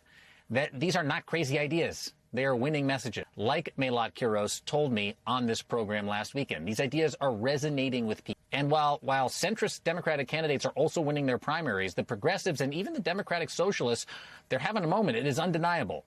That is why a whole lot of eyes are on Michigan right now to see what happens in the Democratic Senate primary there. The field is made up of Congresswoman Haley Stevens, State Senator Mallory McMorrow, and Abdul El-Sayed, a former Wayne County health official. This is a hot race, hotly contested, and it has the Democratic Party. Guys, Mallory McMorrow dropped out right after AOC endorsed Abdul. Do you understand that this is an attempt to steal the narrative away from AOC? It's very clearly a pro-Stevens move. If you're not interpreting it in that way, you're being naive as fuck. Now, if you're being naive as fuck because you're trying to appeal to McMorrow voters, fine. But what McMorrow is doing is pro-Stevens. Split there. Senate Minority Leader Chuck Schumer and other moderate Democrats. I need to Vaseline up my nose like I'm boxing. Because I think the air is so fucking dry, it's actually wrecking me. Backed Haley Stevenson. You might have seen that Congresswoman Alexandria Ocasio-Cortez just gave a boost to Abdul El-Sayed, who already has the backing of Bernie Sanders. And Abdul El-Sayed joins me now, fresh off of that AOC endorsement. He is running in Michigan's Democratic Senate. Trim your stash. I lost my fucking mustache comb. Everything is going crazy right now. I have to buy another one. Primary. Welcome to the show. Jacob, thanks for having me. It's good to have you here. You know what helped me? I stopped doing blow. I don't do blow. Who's doing blow in 2026? Are you insane? Are you trying to get fentanyled out? Just get OTC? Bro. Shit is heavily stepped on. Everything's fucking terrible. Test strips. Thank you for tapping on a line. Can I please put my test strip in it first? What the fuck are you saying? Sorry, don't go in the bag yet. The results still have to arrive. Just find a reliable dealer. This motherfucker thinks dealers are reliable. You're trusting a fucking criminal. Now, again, not saying it should be a crime, but Jesus Christ, get some fucking street smarts. Jesus Christ. Are they doing it again after Plattner can't? They're just making shit up, guys. I already looked at that tweet. It said they're making it up. You're gonna make me crash out. Chatters have been trying to be annoying today. Holy fucking up. Speaking of that, chat, if you feel bad for me that chatters are really annoying, can you support the stream by subscribing at tier 1 or tier 2 or tier 3 sub? If you have Amazon Prime, you can attach that to your Twitch account. You get 1 free sub a month. That's your Twitch Prime sub. Our subs dropped off over the weekend because it's a new month. So I would really appreciate it if you could help us get back above 6,000 subs. Thank you. I would really appreciate it. Thank you, Airbnb Borshin, for the Prime and Soviet Cranberry for the 5 gifties. And look at that. We've got a hype train. Silent Loggy, Ham and Fizz with the what is that, 20? And Onazuka, thank you for the 5. Maoist Groit drops the fucking big bomb. Hell yeah. With a 25. Remember, chat, during a hype train, the top sub gifter and the top bit donor get a hype train conductor badge. So don't forget your bits. Check and see if you have bits rotting on your account. I had like 10,000 bits rotting on my account, and I just handed them out to a bunch of people. Maybe you bought bits back in the day and you forgot about it. Don't let Amazon have your money. Give me your bits. Gramsci's homegirl. Thank you so much. Somebody messaged me and they're like, Mike, you are not Mug or Groundwork. You are actually, you are this other caucus, which is like, I think it was like Constellation. They're like, they're Gramsciites too. And I was like, motherfucker, they have like nobody in there. I could probably become one of Groundwork or whatever, or Mugs or whoever is like one of their biggest supporters. I kind of think I should be independent anyway. I wouldn't rely on a caucus. I should have enough like organic support. I want to link up caucuses. I don't want to be a caucus guy. I want to be like somebody who is linking caucuses. Micah's DSA Capitalist Caucus, I almost got myself permabanned. My immediate reaction was to say something that would get me permabanned from Twitch. Don't join Groundwork. I'm not. Again, I'm more of a, I like Mug, but they pissed me off by slandering sewer socialism in kind of in an anti-solidaristic way. And it actually pissed me off a lot. Like, it's one thing if you don't agree with it as an idea. It's another to pretend it was like a font of white supremacy when it was blatantly progressive on racial relations, especially for the time. And you're just like creating some like bad bullshit lies. That's insane. And that actually pissed me off a lot. Doesn't Mug want to join a third party? I agree with them. I just think that the timing has to be right. Here's what I believe in a nutshell. I believe we're eventually going to need to have a labor/socialist party, because when we seize power in the Democratic Party, the centrists are going to split. They're not going to become junior members of the coalition. They're going to try to wreck AOC for whoever the Republican is. They are not going to do what we did, which is lesser of two evil voting, vote blue no matter who. They're going to split. So we're doing entryism in order to induce the split. But when they split, we're going to be the aggrieved party. So regular people are going to be mad at them, not us. Because regular people are progressive and anti-Republican. And they're going to see the splitters as the problem. So if we lead the break, I want to induce the centrists to split, not lead the split. That's where I disagree with Mug. I think their outcome is good, but I think the strategy is we elect a bunch of really charismatic socialists through entryism, because that's the most effective electoral path, and the centrists will split from us because they're ideological extremists. That makes sense? So like, we're going to have our socialist labor party, whatever, but it's going to happen because they refuse to bend the knee. And when they refuse to bend the knee, they're going to have like 5% of the vote, and they're going to be a total failure. And liberals are going to end up bending the knee and coming to us because the electorate leaves them behind, which is what happened in Mexico, by the way. I'm not doing this, by the way, because, again, AMLO was actually the nominee of PRI. That's what you guys don't understand. So, like, Morena is something that came from a, like, do you get what I'm saying? Like, I'm basically looking at what happened in Mexico and saying we need to replicate that in the U.S., which is why we're doing entryism, because we're trying to win power so we have legitimate, like, for example, look at Daria Lisa. How do you think the average person thinks about Claire or Daria Lisa? Imagine them as random DSA activists versus congresswomen. Does a regular person consider them to be more important and more interesting? Like, I'm asking you guys. There's like a regular, like if you say, oh, my friend Claire Valdez, she's a congresswoman from New York City. Does a regular normie go, oh, what does she think? Versus, oh, she's my DSA organizer and we did some protests. Would a normie go like, Claire Valdez, wow, she was a protester? Or Claire Valdez, oh, she's a socialist rep? Cool as fuck. Like, do you get what I'm saying? Like, there is a credibility that exists for our movement and our ideas that comes from holding power. It means, holy shit, in a community of 750,000 people, she was chosen to represent them.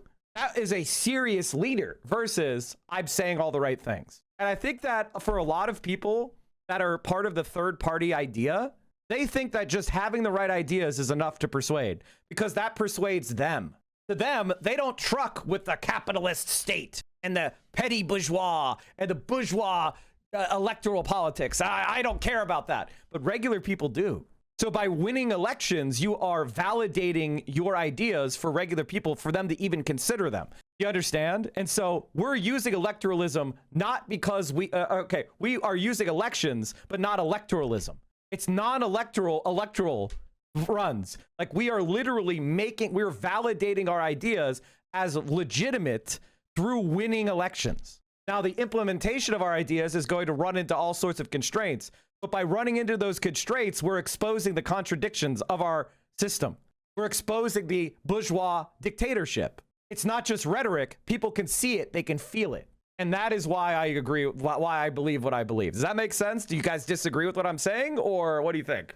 So like the masses pay attention to elections. So when you are talking about elections, the masses are they're like, oh, you are a choice. And when you win, they're like, oh, I might be a socialist. I like what Claire was saying about, blah blah blah. I think I might be a socialist. Claire Valdez, she's one of the biggest socialists in America. I might be a socialist. I agree with what she's saying. And they start learning more about it and they identify with it. And then more organization can flow from that. As opposed to, I got my brake light repaired at a free clinic at DSA. And now they were so nice to me. I'm now a socialist. I think the Claire Valdez path is going to result in more people joining our side faster than individual acts of service done in a kind of charity mutual aid mindset. I'm not against the mutual aid stuff. I think it's actually community supportive. It draws people in. It gives them a third place. It gives them a life purpose. It makes them integrate more with the socialist identity. But it's not the way that you make people consider ideas seriously. It's not, you know what I mean? So you do both. When you fixate on one over the other, or you only do one to the exclusion of the other, or worst of all, you attack somebody for doing one but not the other, then you are undermining our movement. And I think Bug is coming in my direction. I agree with you. My question is, do you think a caucus structure relies on an obsolete understanding of socialist politics of the 21st century America? My problem with the caucus structure is that it confuses tactics with ideology. People start thinking a tactic is what you have to do to be a socialist. To be a socialist, you must not run in bourgeois elections. That is ideology. You have set a tactic where maybe running in the elections in this condition would be a dumb idea, would discredit our movement, and you're making it into like a rule that has to be followed, or you're not a true socialist. And that is the type of thinking I hate. Socialists should be ruthlessly pragmatic and constantly readdressing their tactics to current conditions. And right now, running in Democratic primaries is a great way to grow socialism. It is. How do I know? How do I know that? Here is DSA membership has doubled in 18 months. Look at DSA membership. Look at the line. What was the catalyzing moment? Zoran Mamdani's mayoral campaign. And then we just kept winning. Like that's why I've said total and utter refutation of the idea that electoral work is detrimental to the organization. Ask yourself if empirical evidence causes you to reflect on your beliefs. If not, on what basis do you hold those ideas? Those people that say campaigning or electoral work is actually hurting socialism. DSA is now the largest socialist organization in American history. And we're just getting started. That's a weird chart. I mean, it's squished, but if you stretch it out, it's the same idea. It's doubled in 18 months. And I have an old chart that I show you guys. DSA membership has doubled since the start of a Mamdani campaign because it was even lower. So let's if we use both charts, the chart started roughly around here. But if you look at this, it was even lower. And the reason why DSA membership declined is because we were not contending for power during the Biden administration. We were unable to win power. Our ideas were on the back burner. We weren't credible. There was no campaigns. How could you run on Medicare for all if Joe Biden is saying, I will veto Medicare for all? So it's not relevant as an idea. But when you're running for the presidency, when there is no Democratic incumbent, we could argue in favor of. And so this chart shows like just short of 100K, and it's kept going. It's kept going. This is where that chart ends, roughly around here. And from there, we've gone even further. The DSA slate victories. 18 months of amazing growth. And look at the previous 18 months. Previous 18 months was decline. This to me shows me everything I need to know. The idea of like, we're not sure the best way to grow socialism, whether we should do any electoral work or we should ignore elections, has been permanently refuted to me. Elections are necessary growth opportunities for our message and for our candidates and for our movement. Like it gives us legitimacy. and it makes people get more involved. I joined post AOC win, came in as a Bernie bro social democrat, doing the housing working group made me a socialist, and Michael Rooks. I never really messed with internal caucus politics of the org. I just picked one of the groups that showed up. Yeah, you don't, most people are uncaucused, actually. Being in a caucus makes you kind of weird, to be honest with you. Anyway, long story short, we're winning. Everybody knows Michigan is not New York, and it's not Denver even. What makes you confident that you can win not only this primary, but the critical election come November? Jacob, I kicked off this campaign back in April of 2025. Since then, I've done 450 public events across 110 different cities. I could be in a living room in Lansing. I can be in a town hall in Detroit, a church in Escanaba, a VFW hall in Manistee. And no matter where I go, people say the same thing. It just shouldn't be this hard. It shouldn't be this hard to afford my groceries. Shouldn't be this hard to pay my rent or believe I could ever own a home. Shouldn't be this hard to see a doctor. Shouldn't be this hard to pay my taxes and know that that money is going to be spent on me or my kids instead of dropping bombs on somebody else and their kids.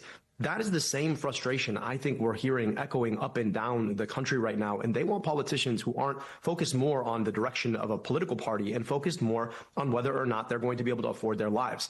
That is true in Michigan. It's true in Colorado. It's true in New York. And I think we're seeing a lot of movement right now because politicians that are actually paying attention to the lives of the constituents they want to serve are succeeding. Yeah, that they are. And you just picked up this endorsement from, as I mentioned, Congresswoman Alexandria Ocasio-Cortez. It's her first time in this primary cycle weighing in to a contested Senate election. What's your hope that her endorsement will do for you? Well, this is somebody who's been leading at the forefront of the fight to get money out of politics, put money in your pocket, and pass Medicare for all. That is what I'm running to do here in Michigan.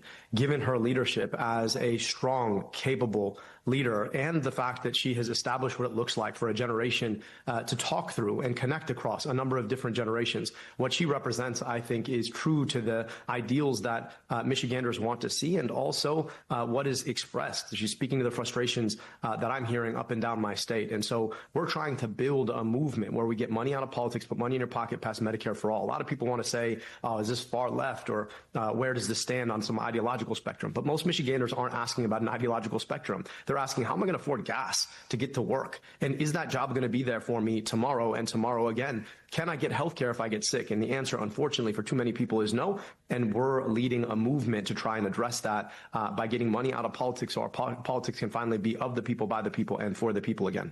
We're seeing one of the first negative ads come out against you, and this happened in Colorado, too. I talked to Mila Kuros about this last weekend. This ad is from the United Democracy Project. It's a Washington, D.C.-based group that is aligned with AIPAC, and it accuses you of, quote, I want to make sure I get this right, a long history of disrespecting women. But the Detroit Free Press calls the accusations unpersuasive. What's your response to this ad that's airing on Michigan Airwaves right now? You know, when they can't beat you on the fundamentals, they don't want to have a policy debate. What they do is they attack your character. I know what my leadership has been for folks across our state. You know, I've been in public service here for 10 years. People know my record. But the big question here is, why does an organization that wants to send our money abroad to go and drop bombs on women and children, to back a genocidal foreign government, why are they attacking me? Well, because they know that I want to keep our money here to invest in women's health here and childcare here. And they know that they can't beat us on the fundamentals of the debate. They know that their position is fundamentally unpopular, but they have tens of millions of dollars to spend. They've already spent $30 million in this race to beat me. They realized that they couldn't beat me by just pushing up their chosen candidate, and so now they're trying to attack my character. But Michiganders know better. They know who I am. I've been in public service here for a while. My work has been about serving women and children, and so I'm going to take my record. I'm going to keep focusing on what we want to do, which is get money out of politics, put money in your pocket, pass Medicare for all. You're on the record saying that if you make it to the Senate and Democrats take back control, you're not going to vote for Chuck Schumer as majority leader. You did say someone like Senator Chris Van Hollen would be a better option. Anybody else that you would consider as majority leader, and how come? Well, look, I tell you this. I want whoever's going to give us the best shot at leading to get money out of politics, put money in your pocket, pass Medicare for all.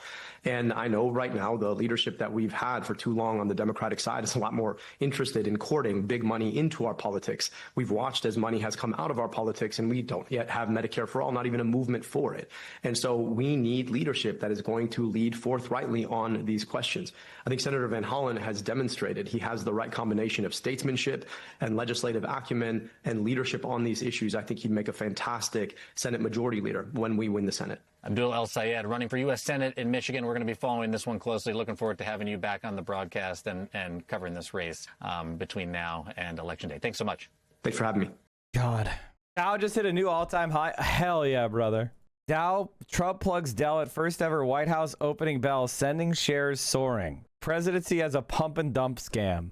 I feel like I'm watching The Sopranos. This is what this is. Okay, listen up. This is the NASD Series 7 Stockbrokers Exam. It will test your basic knowledge of stocks, bonds, and other securities. If your last name starts with A through L, you should be next door. The exam is in 2 parts. Each part is 3 hours long. There will be a 1-hour break. As I call your name, please answer here. Martin, Samantha, McClure, Peter. Here. Maltasanti, Christopher. Here. What time is it? So, EF. You don't understand. That was a someone taking the test for Christopher Maltasanti so he could get his Series 7 certification, his license. Here he is. He's now the manager at a local stock broker. Okay. I'm listening. It's tedious, this shit. Well, you are the boss, and if it is your executive decision to go down the shore, fuck it. Yeah. So he leaves the office at like 10:55 in the morning. Yo, Matthew, I gotta take a meeting down in Mantle. Keep things in. Word up. Later, Chief. Really should use the company's logistics Yahoo right now. We're really only selling it to the American So forestry. they're doing a pump and dump scam for logistics, right? So all the like mob captains had bought this like shit company, this penny stock logistics, and they own this brokerage, which is then shilling it to all their clients. 19.5, up 3/8, very sound company. They don't want to go for growth or value. Yeah, we've got hundreds of mutual funds. You're supposed to push logistics. I was just giving them alternatives. Shit! Logistics is our pick of the week. Why? It's got a 3 million float, the competition's robust, and their technology's 2 years behind. Your stock's a dog.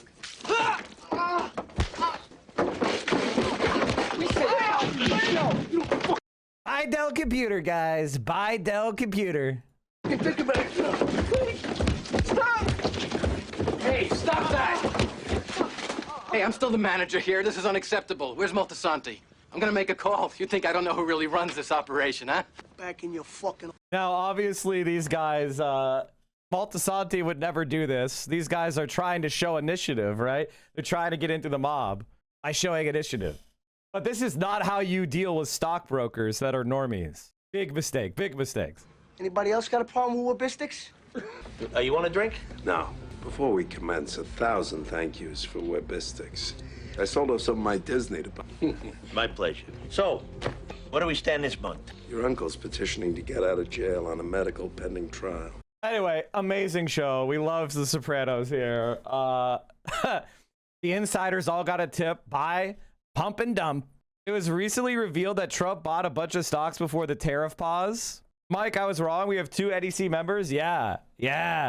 Trump bought Apple, Nvidia, and other tech giants before tariff reversal fueled rebound. Basically, the president of the United States is doing a pump and dump, but using the presidency to make it happen. If you just bought whatever Trump was buying, you would be killing it. And if you sold after the pump, because Dell is a dog. The fuck? Dell Computer is a fucking dog. When's the last time anybody had to Dell anything? Go out and buy Dell Computer. Good pump. Fuck me. It's stupid and idiotic. He gave Dell a contract. Yes, that's right. He used the government. He used government contracts. He bought stocks and then he used government contracts to make the company profitable. That's cronyism. Fucking gonna die, dude. Dude, you're getting a Dell? Huh? Dell is doing pretty well in services right now. Well, no shit. Who do you think they're selling the services to? They're still competitive in the enterprise space where all these manufacturers make all their money anyway. That's true. That you are right about that. Attitudes of the party has shifted, Democrats say, with a growing appetite for outsider candidates vowing to overhaul the system.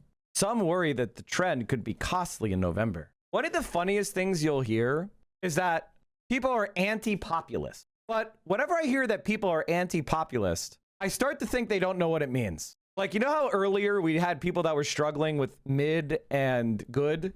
Like, their brains have been so rotted by the hyperbolic language of Donald Trump and the internet that they don't understand what mid is and they don't understand what good means. They were trying to tell me a top 5 international squad is not good. Okay? And, you know, in my world, being in top 5 of anything in the world is better than good. Not the best. That's number 1. But they were trying to tell me that they were mid, as in middle. Now, since there are more than 10 fucking international teams, 5 is not mid. Similarly, people misuse the term populist. Populism is a member of a political party claiming to represent ordinary people against the establishment, a believer in the rights, wisdoms, or virtues of the common people. Populism is a political philosophy or movement that represents or claims to represent the ordinance or interests of ordinary people, especially against the establishment. Now, some people say, I'm anti-populist, which is, when I hear that, I say, so you would have opposed the rebellion against Nazi Germany? You would have opposed the American Revolution? You would have opposed the civil rights movement?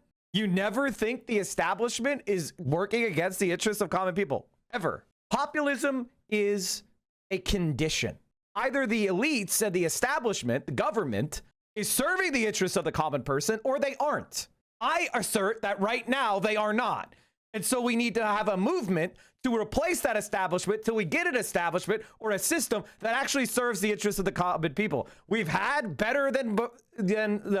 we've had systems in the past that were, in effect, helping regular people. If you ask somebody in 1939 whether FDR was supporting the common person, they would say yes. Populism was ineffective because the common person thought that FDR was improving society better than it was the prior year, that he was on their side, that he was working for the common people. My question, I'm populist when the numbers and the evidence shows me that the establishment is not helping the regular person. And I would say that condition exists today. So if you're anti-populist, that's another way of saying you think things are on the right track. You think the establishment and the government is doing the best possible it could do. It couldn't be any better than now. Otherwise, you are a populist. You are saying the establishment isn't serving the common people. If you want change at all, it's because why?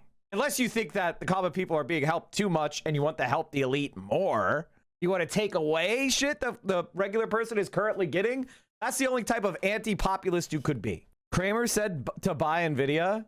Jim Cramer says buy NVIDIA stock. The bubble is about to burst. Anyway, that is like, so when somebody says they're anti-populist, you're anti-serving the interests of common people? Like, what are you saying? The only question is, well, the difference between left-wing populism and right-wing populism is who they call the common people, right? For a right-wing populist, it is white Christian men. They're saying the establishment is not serving the interests of white Christian men. The left is saying the establishment is not supporting the interests of the working person of all races and gender, and that it's serving the interests of the rich. The right-wing populist says it's serving the interests of the Jew or the globalist or the refugee or the whatever. That is the difference. So they are not the same in any way, except that they're arguing that the establishment is bad in kind of a general sense.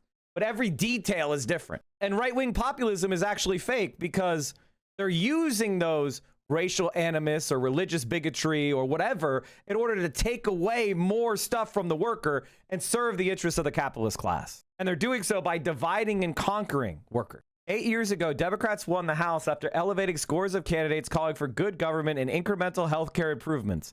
This time, many Democratic voters are making clear their hunger for systemic change, charting a course in the first half of the primary season that could point toward a different type of general election in the fall. Party, which has appeared rudderless since Mr. Trump's return, is testing in real time whether it can go further in key races by running populist progressives who energize the base or by choosing more traditional centrist candidates. The insurgents, often campaigning on progressive platforms, have injected new energy into a party still recovering from a crushing defeat. But they have also concerned some of the party establishment who worry that voters are choosing candidates with narrower general election appeal or politically toxic positions that could hurt Democrats in November.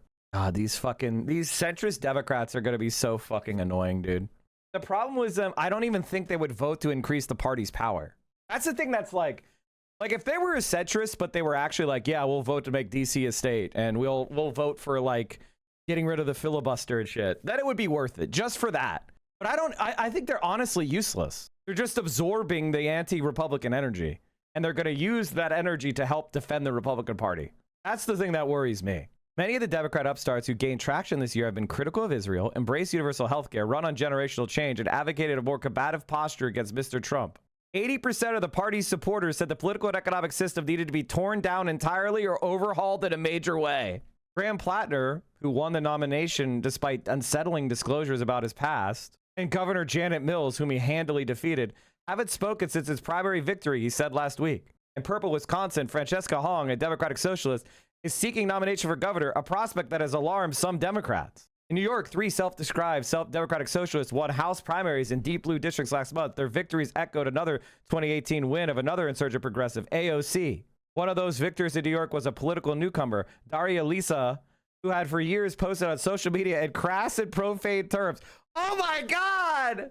She posted crass terms! At one point using an expletive to attack Vice President Kamala Harris. 2 days after the New York primary, a group of moderate Democrats signed a letter pushing back on the philosophy of Senate Democrats.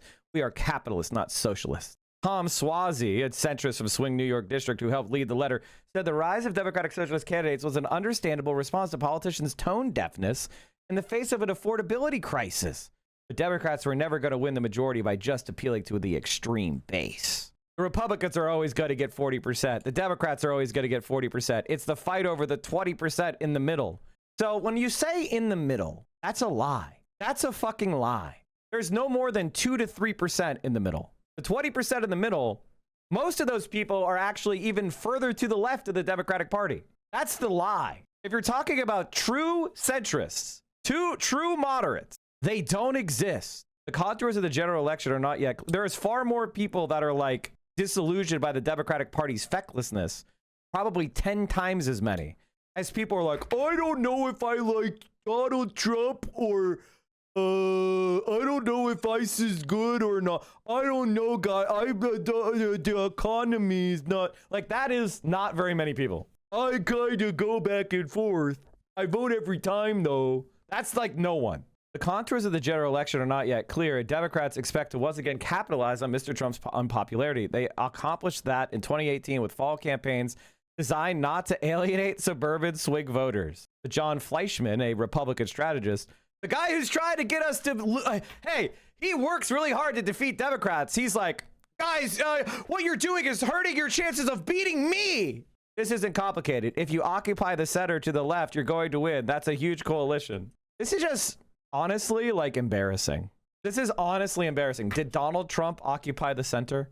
Is Donald Trump a centrist? Is Donald Trump a centrist? Like, it's just not true. Matt Dunlap, running as a progressive, captured the nomination of a conservative leading House district in Maine after arguing that the district's departing Democratic Congressman, Representative Jared Golden, had sided with Republicans too frequently. The House Democratic campaign arm preferred a more centrist candidate, but some Maine Democrats say that party leaders in Washington, D.C. underestimate Mr. Dunlap's strength.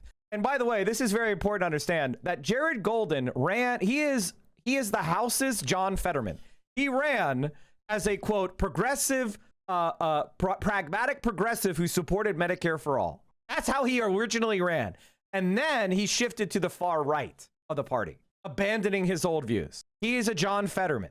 And then what happened? He's so unpopular, he couldn't run for re-election. They're saying, do Jared Golden, but then when you do Jared Golden, everyone hates his guts, and he fucking loses. So who are they talking about? Who is the person that has gone to the center and rocketed in popularity?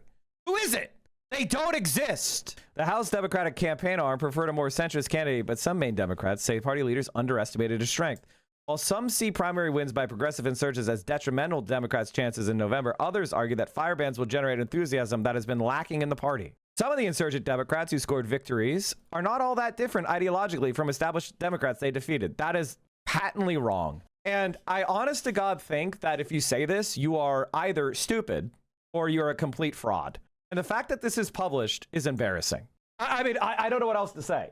Oh, well, they were on the Medicare for All bill as a co-sponsor. That means they're the same ideologically as DSA. Yuck. Like, what the fuck are you saying? This is embarrassing to read. Senator Kirsten E. Gillibrand of New York, chair of Senate Democrats campaign arm of the cycle, acknowledged that it would take time for a party to come together after a series of divisive primaries, but she was confident that the party would.